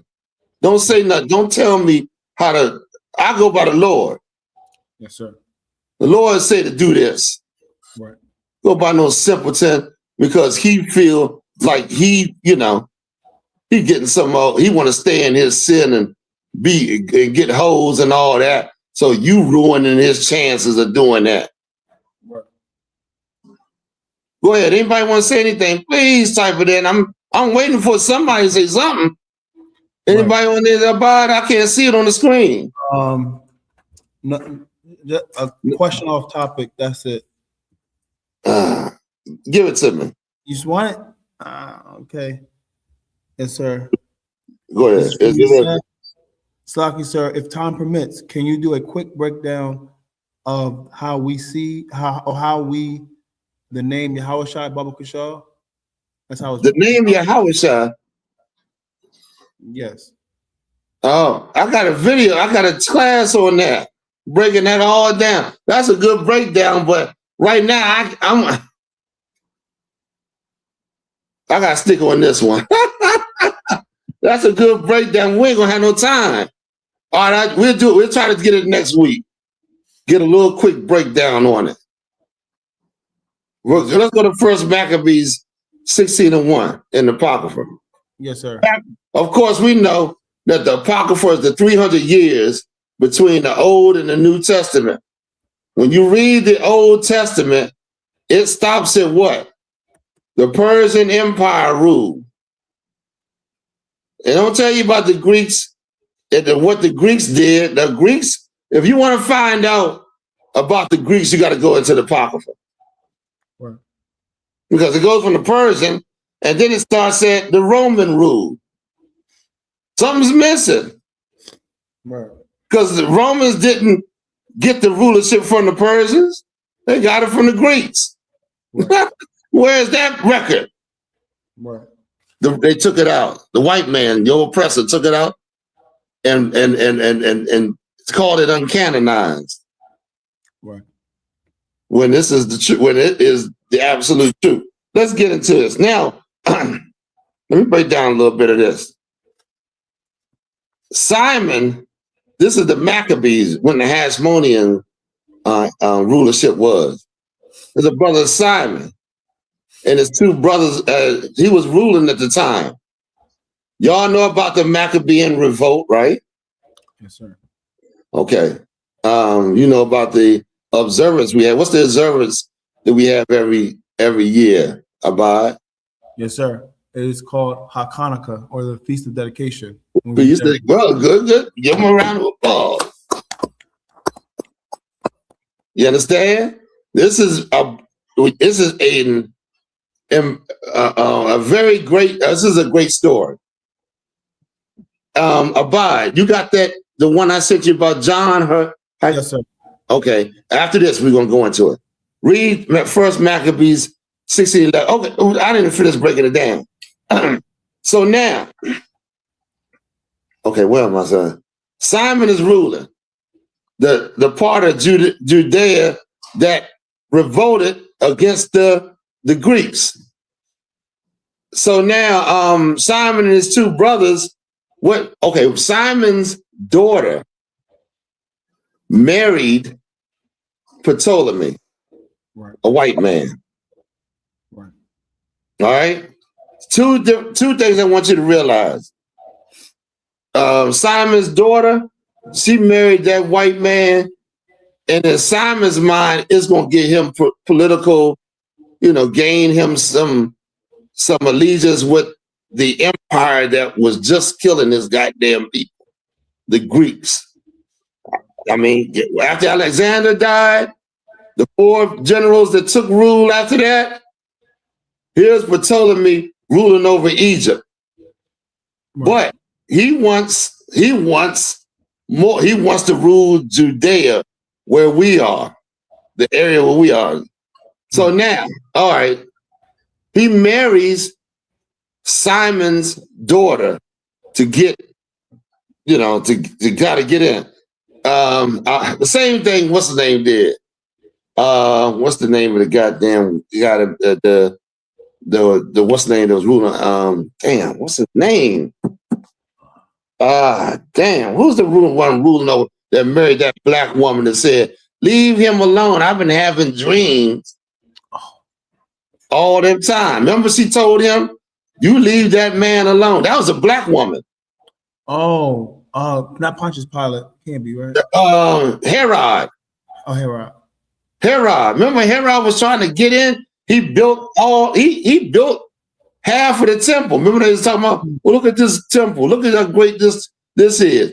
They was talking about Herod's addition to the temple. Yes, sir.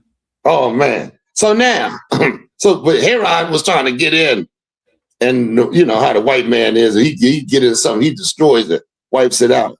Right. You know what I mean? And our laws is not to let nobody in our sacred spaces. Right. You know what I mean?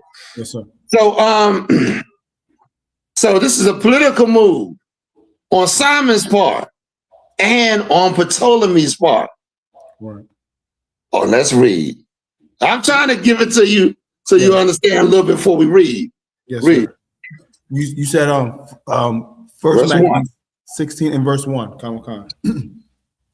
Then came up John from Gazetta and told Simon his father that Sandibius had done what Sandibius had done. Verse 2. Wherefore Simon called his 2 eldest sons, Judas and John, and said unto them, I and my brethren and my father's house have ever from my youth unto this day fought against the enemies of Israel. And things have prospered so well in our hands that we have delivered Israel oftentimes. You see that? They had many wars against these Greeks and all these other people, and we were prospering. We were coming. They was extending our space as far as what we control in the land. Right. Read on. When you read on. Verse 3. But now I am old, and ye, by God's mercy, are of a sufficient age. But ye instead of me and my brother, and go and fight for our nation, and the help from heaven be with you. Okay. Verse 4. Uh-huh. So he chose out of the country 20,000 men of war with horsemen, who went out against Sendibius and rested that night at Modin. Verse 5. And when go to verse 11. Yes, sir. Salaam. Let's skip it on through. Verse 11. Moreover, in the plain of Jericho was Ptolemaeus, the son of Abias, made captain, and he had abundance of silver and gold. Verse 12. For he that was Ptolemy? Hold on, let me see what you said. What did it say? Ptolemy? It's pronounced here Ptolemus. Right. And he had silver and gold. Talking about Ptolemy. What Ptolemy did, when he was up in Egypt, he made Egypt a place of great wealth. He built a library. I think he built a library there. He did other kind of archaeology, made Egypt the center, made Egypt a real rich place. The Greeks went into Egypt and damn near turned that place around. You understand? So Egypt was a center, but he wanted more. It wasn't enough for him. You understand? Which he got from Alexander, of course, when Alexander died. Read on. Verse 12. For he was the high priest's son-in-law. Verse 13. He was the what? This is Ptolemy. He was the high priest. Who's the high priest? Simon. Simon was the high priest. Ptolemy ruled over a white man that married Simon's daughter. That's why he said he was his son. Read it again. For he was the high priest's son-in-law. He was, how in the hell was he was his son-in-law? Right. That's my son-in-law right there. Read on. Verse 13. Wherefore his heart being lifted up, he thought to get the country to himself. And what? He thought to get the country to himself. He thought to get the country to himself. His plan in marrying that black woman was to overthrow Simon and get, because Simon's the high priest and he is the king at the time.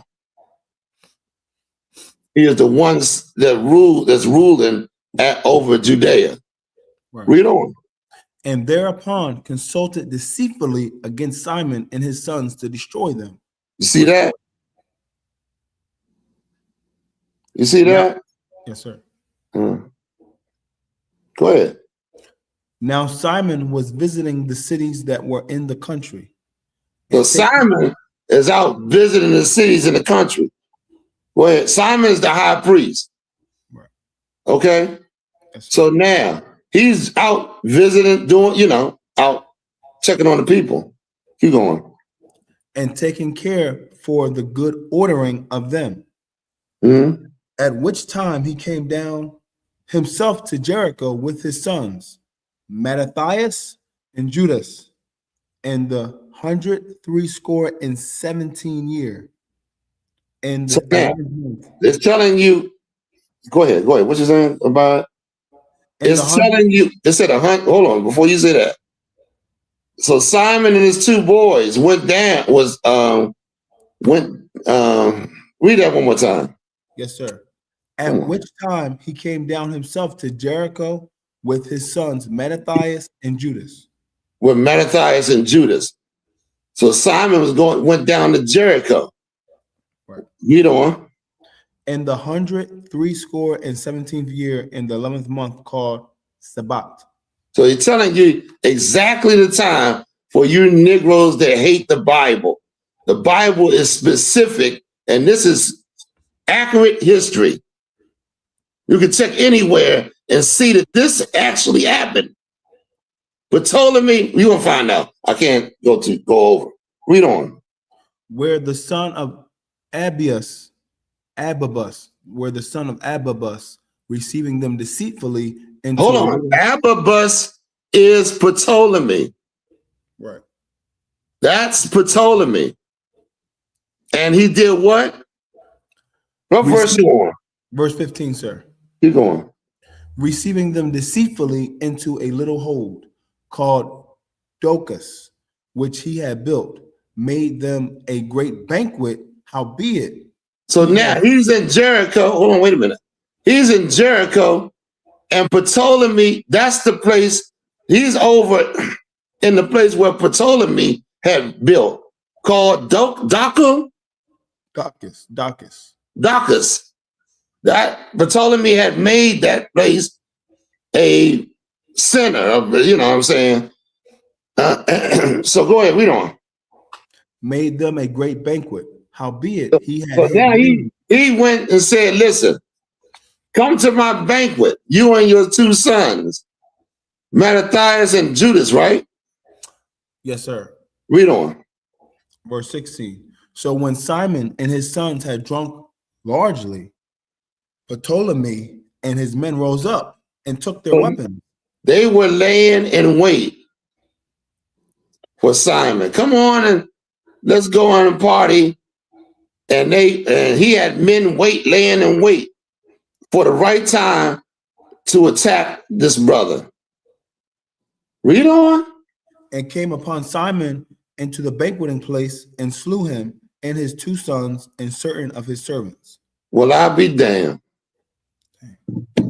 Killed Simon and his two sons. This bastard, this white devil, rose up and killed. Now he's married to a black woman. Right. He's married. That's the father of that black woman that he's married to. And those are her two brothers. Right. What does that show you about white people, man? They are opportunistic, man. They don't think like you. Right. They are murderers, and they plot to get what you have. Right. Why in the F would you hang with them? What's that girl name? Ashley. What's her name? I can't even think of it right now. Robinson. Her name is. Huh? Oh, Slocky, sir. Slocky. You got it, sir. Slocky. No, she went. I was saying it again. Ashley Janae. Ashley Janae. Don't you know it's a plot, you black simple woman, that they using to overthrow your nation? They don't give a damn about you. They don't give a damn about you. You just the vehicle that they're using to corral other women to hate black men, to go against black men. Go ahead, read on some more. Yes, sir. Verse 17. And Ptolemy rich. Ptolemy got money. Ptolemy is a murderer too, just like that man that Ashley Janae was with. He had money. He was rich. He didn't give a damn about you. He used her as a mouthpiece to corral other, because she was an influencer, to corral other black women to go and deal with white men. Why? Because that's how demons work. Right. That's how they work, man. That's how they spread. You get the thought in your mind and you go and do that, guess what? You full of demons and going against God and hating your people. First commandment was love the Lord with all thy heart and all thy soul and all thy strength. Well, I'm paraphrasing. The second was to love your neighbor, your brother. Right. Read on. Verse 17. And which doing he committed a great treachery and recompensed evil for good.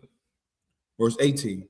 Then Ptolemy wrote these things and sent to the king that he should send him an host to aid him, and he would deliver. And he will deliver him the country and cities. Oh, he told the king. Who was the king at the time? What's his name? I can't remember. King. I gotta get it for you. What is his name? King. Shoot. At the time, so no, Ptolemy went and did this act, and then tried to get the king to send him an army, so he can overtake and say, "I'm gonna take it in for you, king." Meaning he wants the damn place. Right. That was the whole plot. Read on. That's it. Verse 19. He sent others also to Gezerah to kill John, and unto the tribunes he sent letters to come unto him, that he might give them silver and gold and rewards. So now he sent letter to John. That's the other son that he didn't get. That's one of Simon's sons that was not with him. Simon rode with Mattathias and Judas, but John didn't, he wasn't there. So now this white bastard is trying to kill John. Right. So he can lay claim to the whole thing. But agreed on. Y'all want to read the story? I can tell y'all what happened and we could be done with it. Well, y'all can read it. Come on. Verse 20. And others he sent to take Jerusalem and the mountain of the temple. Verse 21. Now one had run afore to Gezerah and told John that his father and brethren were slain. So now there's some cat ran down and informed John what was taking place or what happened. See, he was trying to kill John, but John got word of what had happened, what had taken place, and guess what John did? Read on. And quoth he, Ptolemy have sent to slay thee also. Verse 22. Herefore, when he heard, he was sore astonished. Mm-hmm. So he laid hands on them that were come to destroy him and slew them, for he knew that they sought to make him away. They were trying to run a coup, and it was unsuccessful. John rose up and killed them white bastards, man. And the people that was rolling with that damn cat. John was like, hell no. You understand? Y'all can read the rest of it.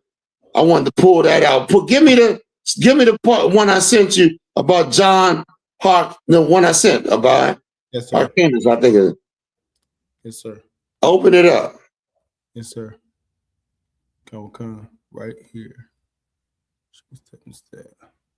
Right here, right, sir.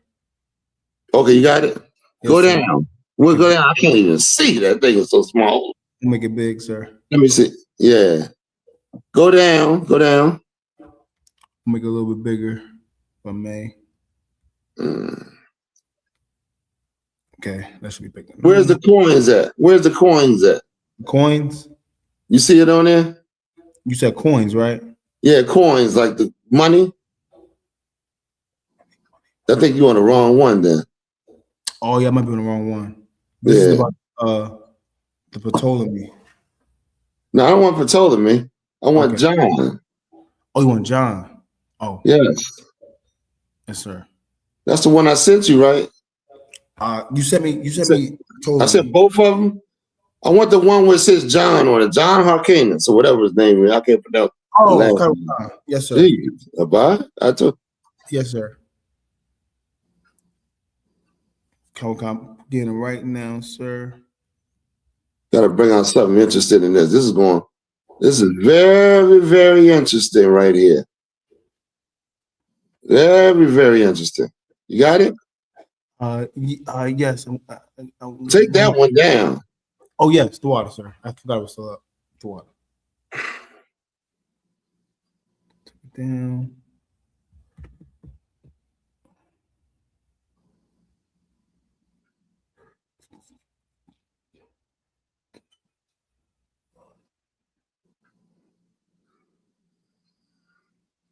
You can't. You're gonna take a minute, because Yeah, it might take 1 second. It might take. Okay.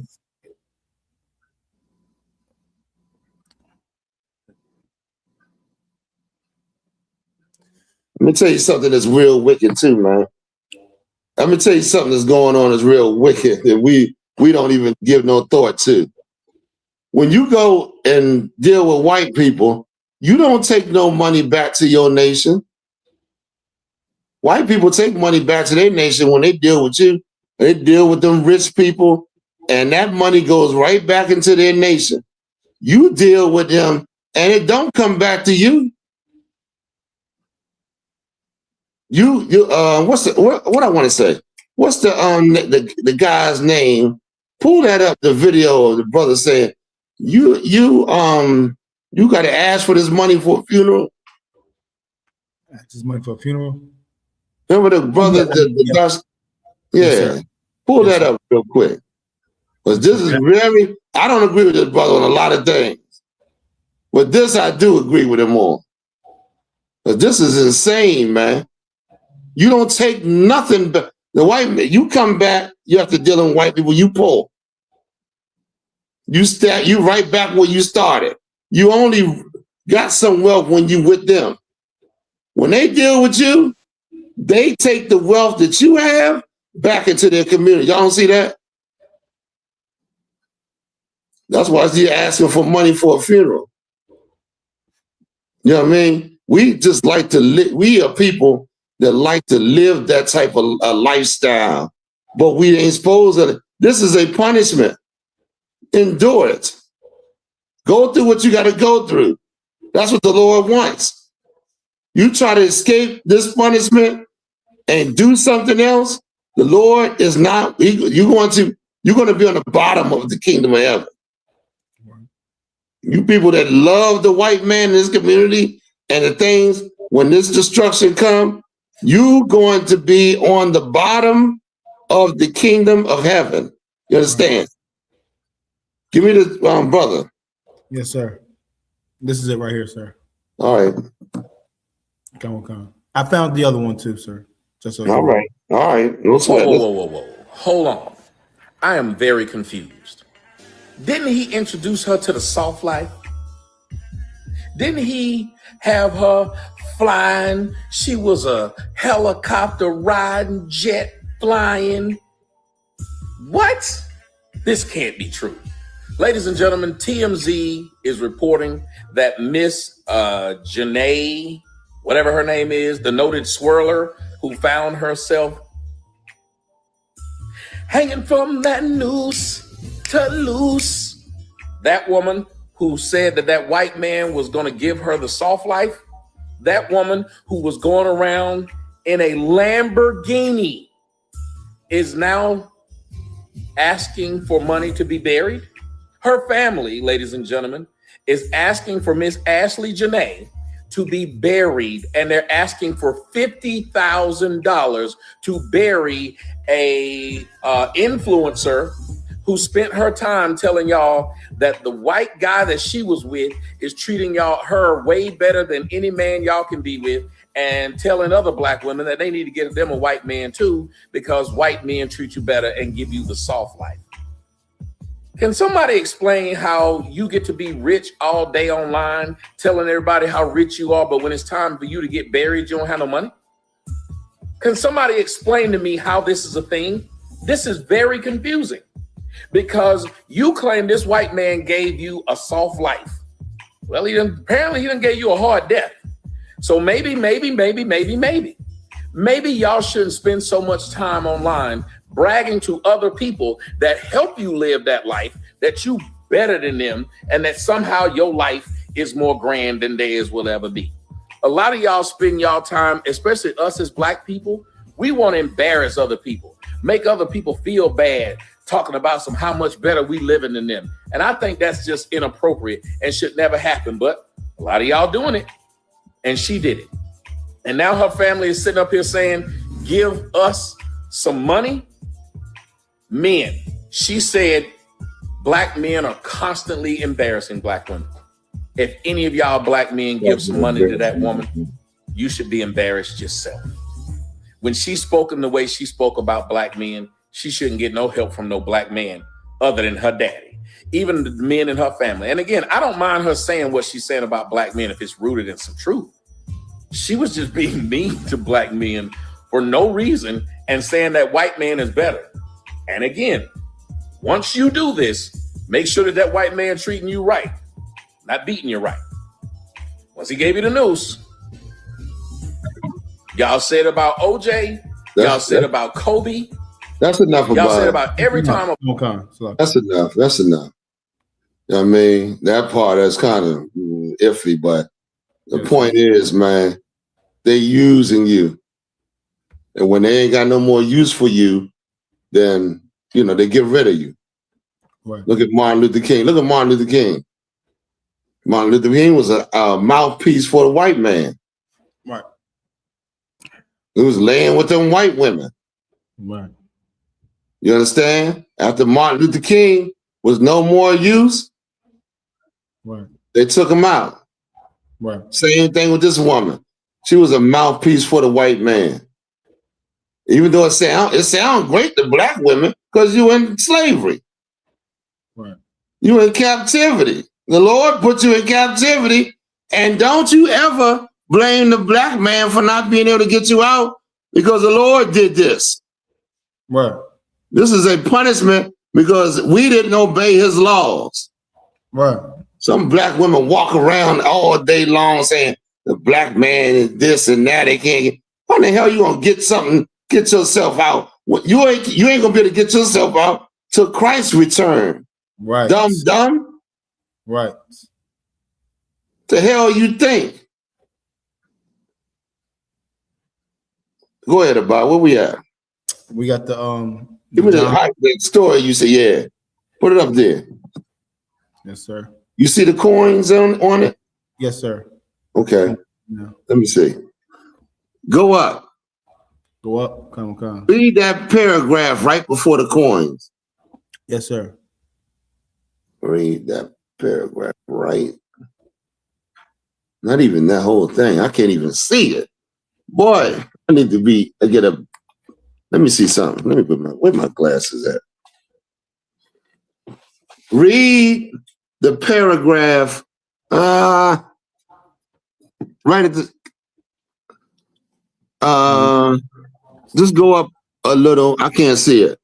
Go up a little. Just start reading.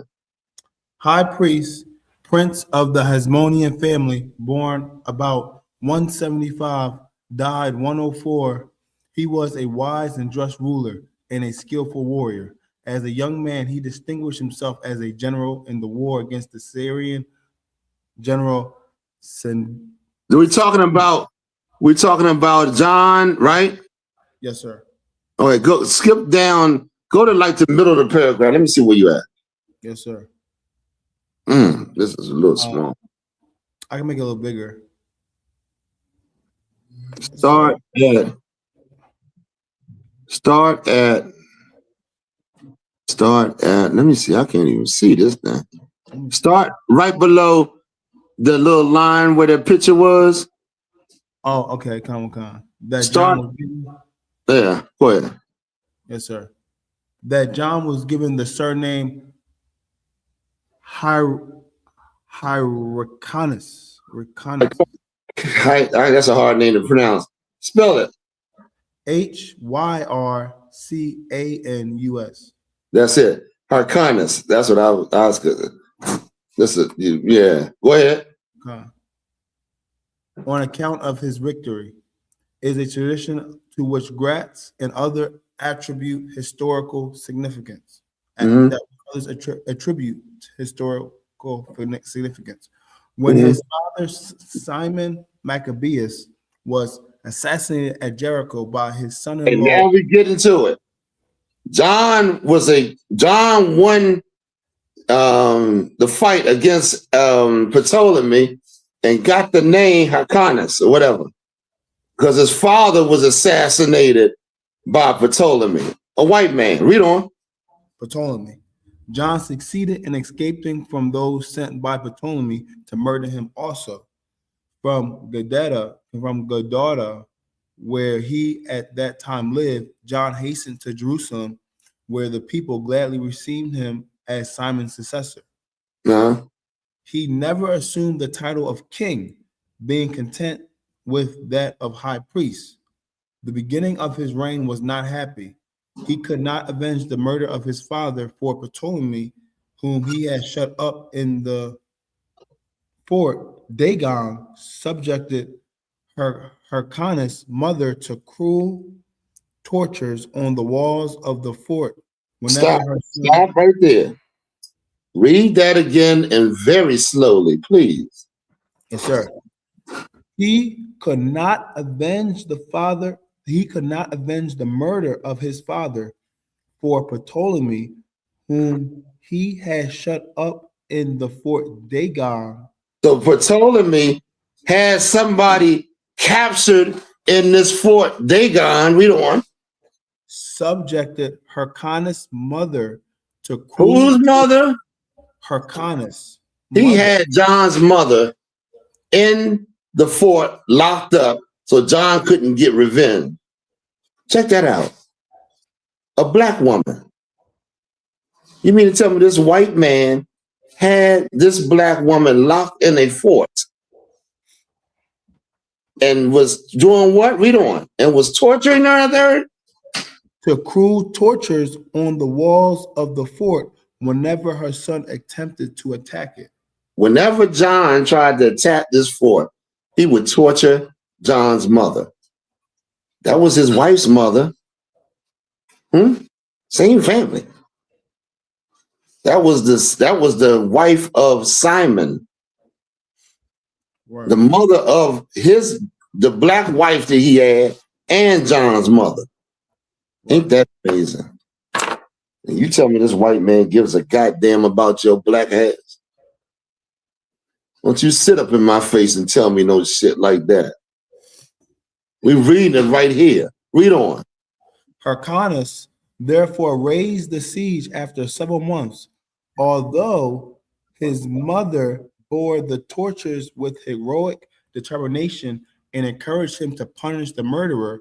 Finally, her mother was like, John's mother was like, she bore the torture that this man was putting on her and encouraged John to kill this bastard. Read it again. Hyrcanus therefore raised the siege after several months, although he raised the siege. What does that mean?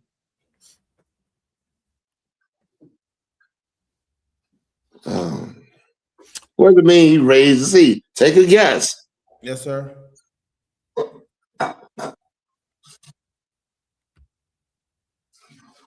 He done it several months, and then he raised the siege. He left. Yes, sir. God, nobody want to take a guess at it? Okay, read on, and then what happened? Yes, sir. Yes, sir. He raised the siege after several months, although his mother bore the tortures with heroic determination and encouraged him to punish the murderer. She wanted him to punish, get revenge on this bastard. She didn't say go and lay with this bastard or love this bastard. See, y'all, when the shit hit the fan, your ass gonna see that you been doing wrong in this empire by loving this man. Read on. Finally, however, she was put to death. Read it again. Finally, however, she was put to death. Finally, however, she was put to death. This black woman by this white man who didn't give a goddamn about black people. I don't understand the mindset of my people. Please, somebody inform me. Inform me the mindset of you. After this white man that murdered millions of our people, man, you got the nerve to have a mindset and to treat him as if he's something special? No, that's your lust, man. Because a man thinking logically would not want to be around this man, would not want to marry his daughters. You care more about your people or you care more about them. You care more about them because your black ass trying to escape your captivity. When you ain't gonna do that, the Lord gonna make sure your ass stay in captivity. That's why every time you deal with a white man, every time you deal with a white man or a white woman, you don't bring no riches back to the hood. Right. He get rich off your ass because he used his daughter to marry you, and then when she divorced you, take that money right back over there. Where's anybody black bringing anything back down here? You don't. You don't. Because once you leave him, you leave that money too. You know why?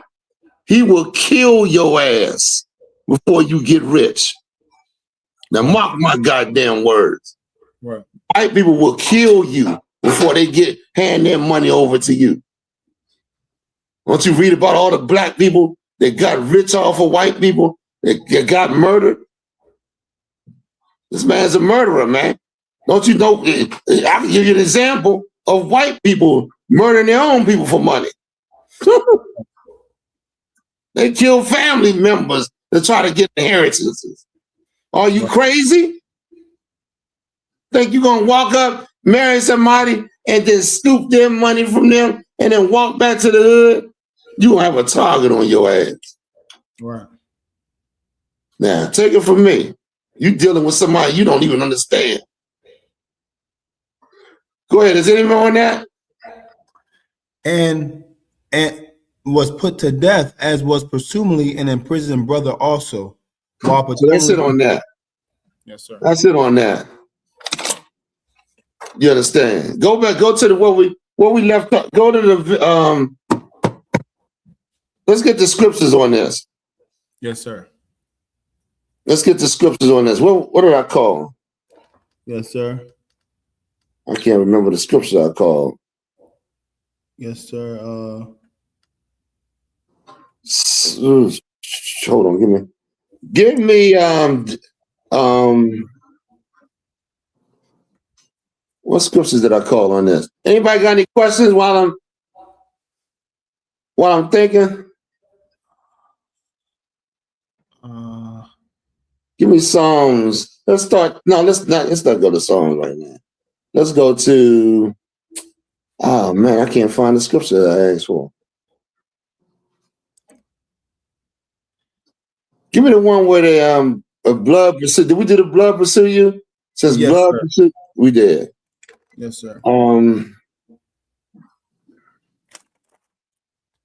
Let's go to David then. Let's go to Psalms 10. No, go to Psalms 10 and start at 8. Let's hear one of David's prayers. 10 and 8, Khan. Yeah. Psalms 10 and 8, Khan. Yes. Yep. Psalms 10 and 8.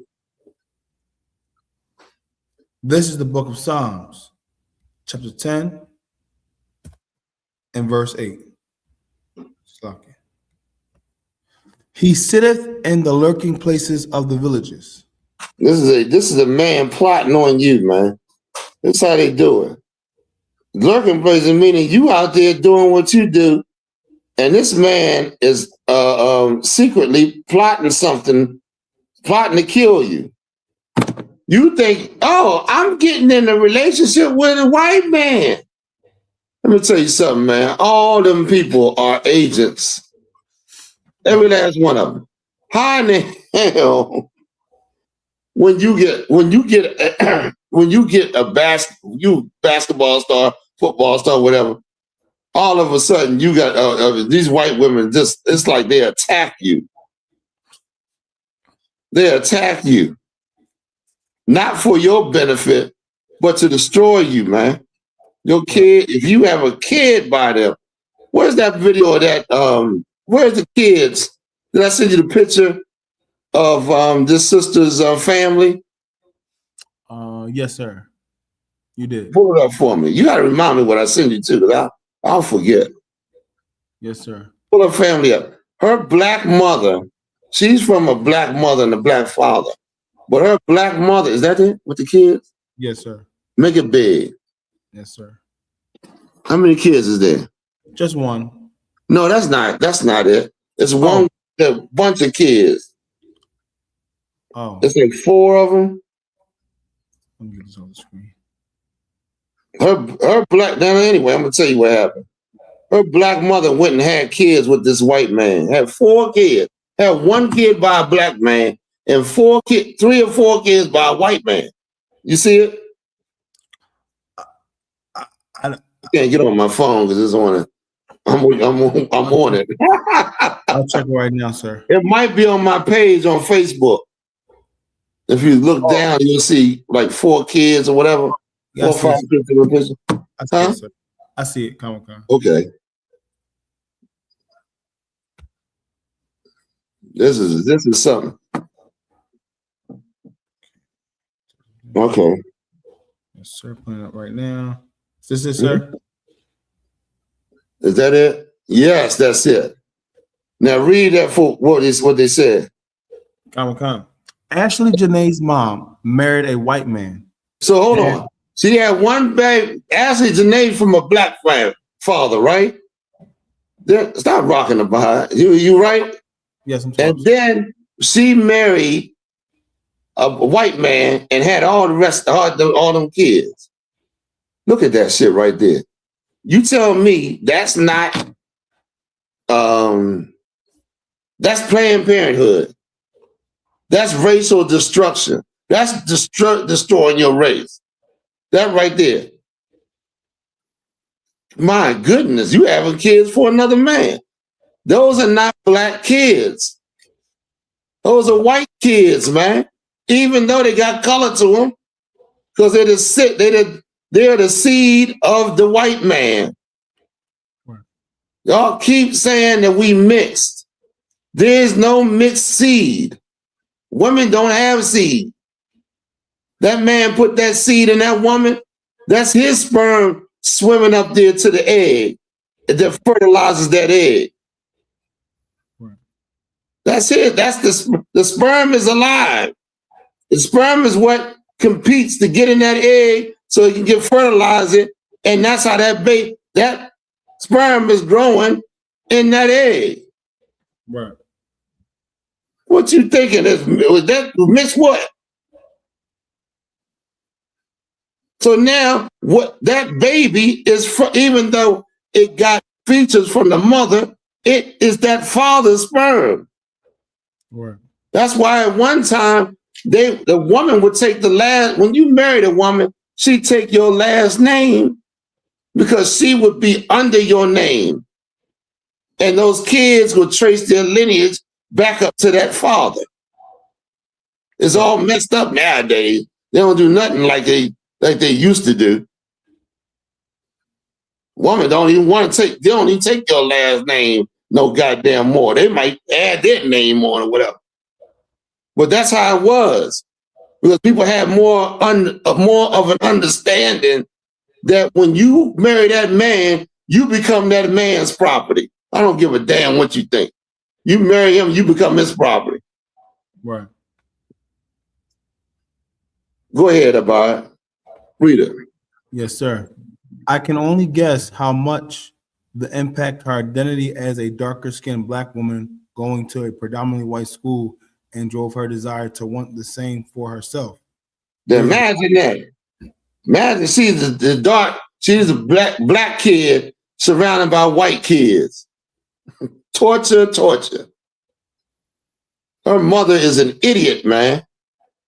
That's what happens when you ain't got counsel and guidance on your behavior. Go ahead. There's a lot to unpack here, but it's making more sense. Yeah, it's a lot to unpack. That's why that woman went and did what she did, and with no regard of her race, no regard of her people, no regard how this is going to affect them. Nothing. She acted on her own will and went with two nations, two of your slave masters. your oppressors. You went over to Africa and with a white man. Well, my God. Africans hate you, and so do the white man. They're your former oppressors. They help the white man. You think they're gonna turn the white man over for some old black poor woman that come from the hood? This white man rich, what you call it, neo-colonialism, when they went and colonized Africa? You think them Africans gonna turn on the white man? Shit.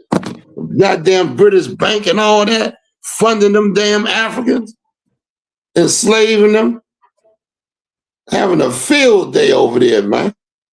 Right. You got to be out your damn mind. They love the white man. They love him. These Africans love the white man. Go ahead. Is that it? We'll go back to Psalms, sir. Come on. Yeah, please. Yes, sir. This is the book of Psalms, chapter 10 and verse 8. He sitteth in the lurking places of the villages. In the secret places doth he murder the innocent. He said in the secret places doth he murder the innocent. He take them over somewhere and act like something happened. He take them over to over there in Africa, where they ain't got, where they ain't trying to, they probably ain't got the goddamn technology to solve shit. And don't even give a damn. You understand? Like, yeah, we don't understand why we do things, man. You know, it's sad. Right. Go ahead. And listen, I want to say that a lot of women, they can relate to her because she's a black woman. So they relate to her and feel sorry for her. And to a point, I mean, she's a sister, and I hate to see something like this happen to a sister. No doubt, I hate this shit. But I can't, as a man, be like defending her talking down to black men, man. She's out of, what nation a woman does that? Right. White men, did you see that woman that talked down to that white man and then white men checked the shit out of her? She tried to do that shit one day. What was that woman's name? God damn, I ain't gonna get it. I'll probably bring it up later or something.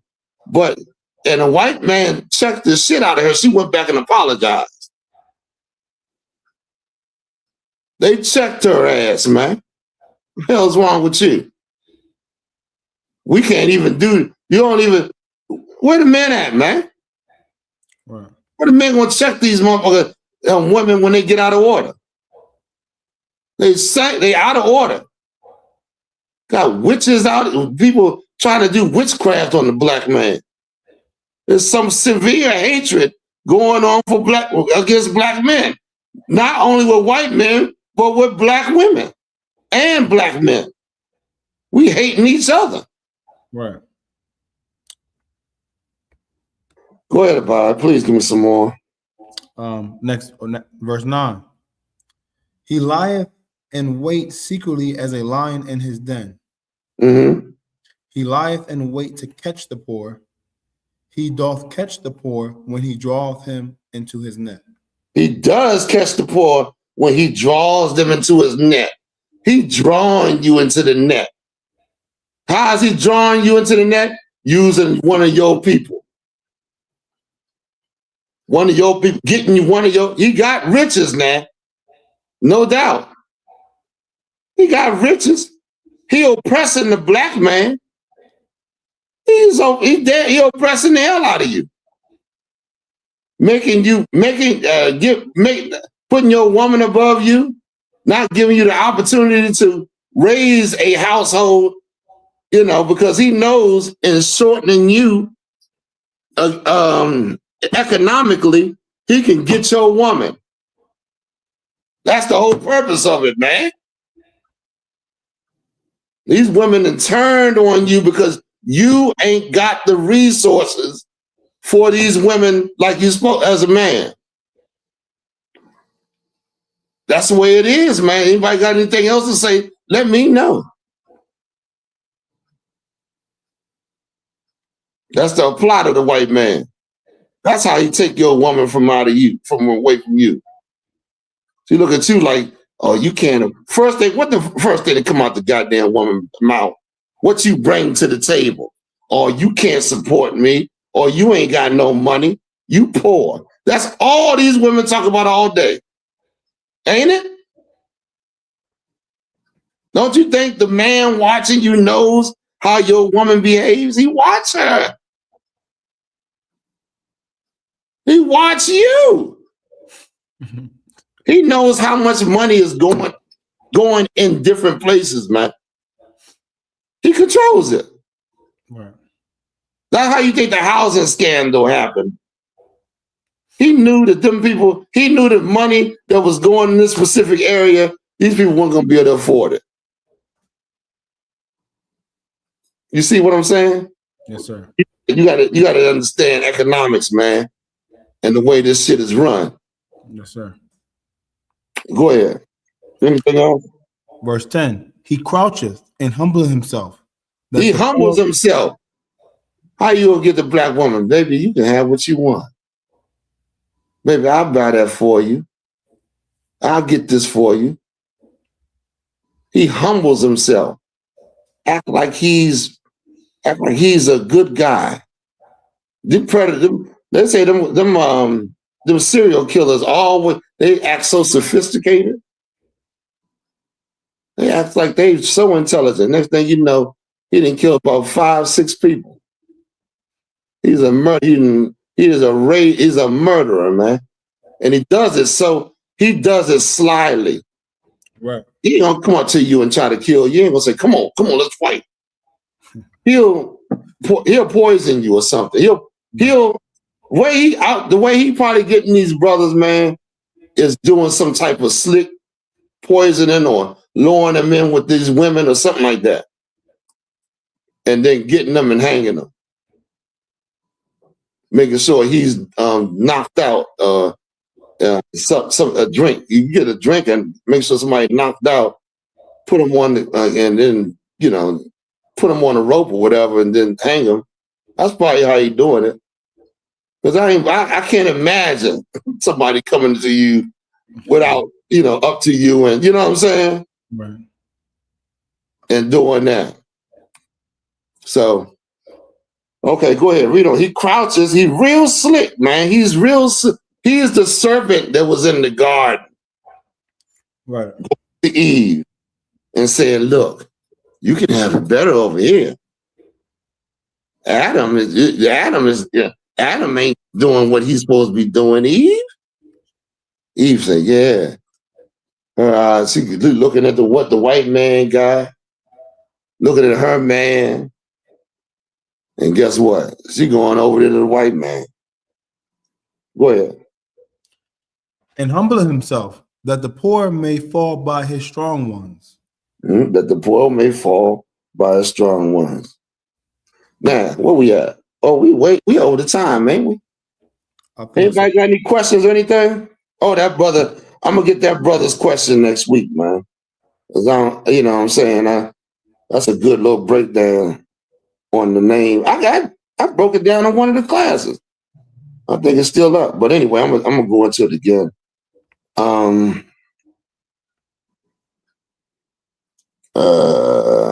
But here's I'll just give a little bit.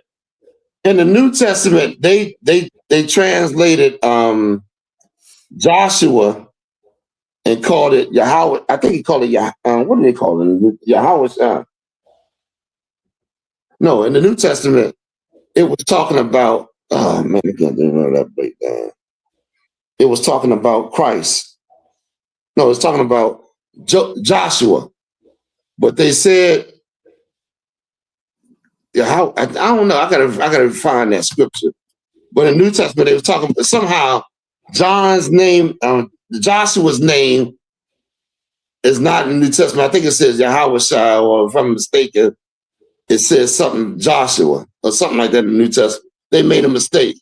They put the real name there instead of putting his name there. In other words, you can translate it back. You know what I'm saying? So Another question, sir. Go ahead. This is from Levant Mariri. Sir, what school is this so I can put it in my learning hours? What school? They're probably talking about like the Israelite School of Universal Practical Knowledge, probably. Yeah, to give them the breakdown about we are the Israelite School of Universal Practical Knowledge under Commander General YAHANNA. We teach that so-called blacks, Hispanics, and Native men, women, and children are God's chosen people according to the Bible. That's what this organization is. Most High in Christ. Give me Sandy Hill. We didn't get that one, did we? Oh, no, you gotta remind me, Bob. You younger than me, man. I got you up here to keep me in check, and goddamn, forgetting like me. I did forget about that one. You've been so much into the class, I understand sometimes. You know what I mean? Oh, also I want the one in Job. Oh, yes. Oh, yeah. Good Sandy Hill first. Yes, sir. We might end with the one in Job. Yes, sir. This is the book of Ecclesiasticus, chapter 25 and verse 19. This is the Apocrypha Ecclesiasticus, which is in the Bible. 1611 King James, they got them all. Read. All wickedness is but little to the wickedness of a woman. God said all wickedness is but little to the wickedness of a woman. That's a heavy statement. That's a heavy statement. Anybody want to elaborate? Why is it saying all wickedness is but little to the wickedness of a woman? Go ahead. This can go back to the garden where Eve used her subtlety. I mean, it said the serpent used her subtlety against Eve, but that Eve gave it to her husband, and Adam. It's her husband. When it says she gave it to him, she convinced him. Yes, sir. To do it. Right. But Adam he followed behind his woman. Yes, sir. We don't. Anything else? Let the portion of a sinner fall upon her. Let the portion of a sinner fall upon her. Meaning, all wickedness is but little to the wickedness of a woman. Majority of the wickedness comes from a woman. I will say. A woman's influence, a woman's control over men, a woman's love for her oppressor, for the serpent. The wickedness that was what a lot of men die from. A lot of men get locked up from.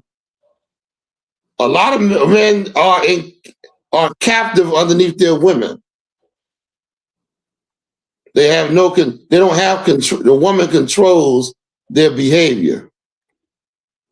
When you like that, brother, you once you break free and reclaim your control, she gonna leave you majority of the time. Because then that's gonna show you that she was in control the whole goddamn time. Well, she's gonna up and leave you when you try to control, you take control majority of the times. Some women, they will stay with you and well. Go ahead, read on. Is that it? We got a response, sir, to your it says fiery furnace finish says, because woman will go to any lengths to produce the results she want, and if it is woe, it shall be. That's right. A woman will nag. That's why the Lord says better for a man to dwell on a rooftop than in the house with a goddamn woman that is out of her goddamn parent. I'm adding on to that shit. And that's the goddamn, you better understand that. Right. You understand? Read on. At verse 20, as the climbing up a sandy way is to the feet of the aged. So Listen, is to the feet of the aged. So is what? So is a wife full of words to a quiet man. Man, imagine you a aged man trying to climb up a sandy hill. What's going to happen? Go ahead, Bob. It's going to be hard to. You're going to start sliding. You're going to slip back down. You're going to be right back at the beginning. And let me tell you something, man. You date these women, man, by their understanding of how relationships supposed to work. You in a relationship with a woman, and you leave that woman, or it's like you going right back down to find a woman from the beginning. It's damn near like, God damn, man. You live a lifestyle that if your woman leave you, you got to start over and find another woman to, do you understand what I'm saying? Like that takes time. Right. You can't just marry any goddamn thing. Right. Unless you just some old, a rock bottom type of guy, you know what I mean? Don't give a damn who you get and just live your life like, dealing with crazy ass women. Right. You got to find that take time. So this whole thing with multiple wives, man, is we should be flood. It should be a thing. We should be getting as many wives as we want. Right. And I'm gonna tell you, you telling black men not to get multiple wives, but you sitting up here sleeping with the white man? Oh. That shit makes absolutely no sense. Right. God said a man can have more than one woman. You gonna leave the man for getting another woman, but you got no problem sleeping with goddamn white people. You are sick in your goddamn head, man. Go ahead, Abad. We in Job now, sir. Oh yeah, give me Job, and then I'm gonna end the class. Chapter and verse again, sir. Baba Kashaw.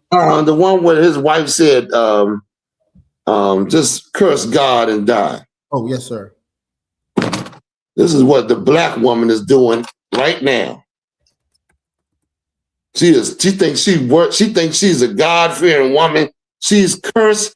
God is cursing you because of you in your mind, you cursing God. You are rebelling against God's wishes, and that's to punish your ass.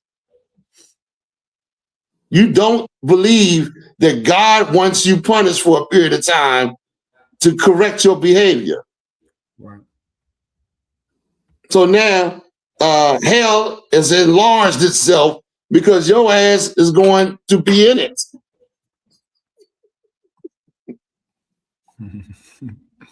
Go ahead, Bob. What you got? Yes, sir. This is the book of Job, chapter 2 and verse 9.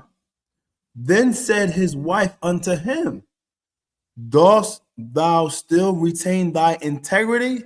See what she said? Do you still retain your integrity? What? That is a wicked ass thing to say to a man. Meaning, just give up your integrity and just curse God. Your integrity meaning obeying the Lord. Curse God. How you gonna curse God? Okay, read it one more time from the top. Yes, sir. Then said his wife unto him, dost thou still retain thy integrity? Curse God and die. Now answer me this. How you gonna curse God?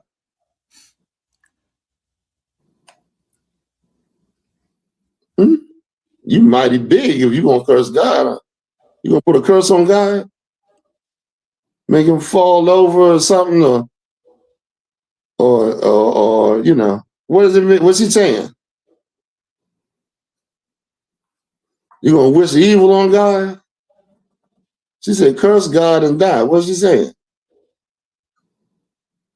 What is this woman here saying that this woman that practice American customs and disobey God's laws with her holidays and her feasts, with her activities, and not getting counsel and the right guidance from her man. What is he doing? Go ahead, about. Oh no, give me somebody in the class. Yes, sir. We got some answers online. Please. Yusuf, by denying him, sir. But denying him what? By denying God? I'm gonna say no to that one. How do you curse God?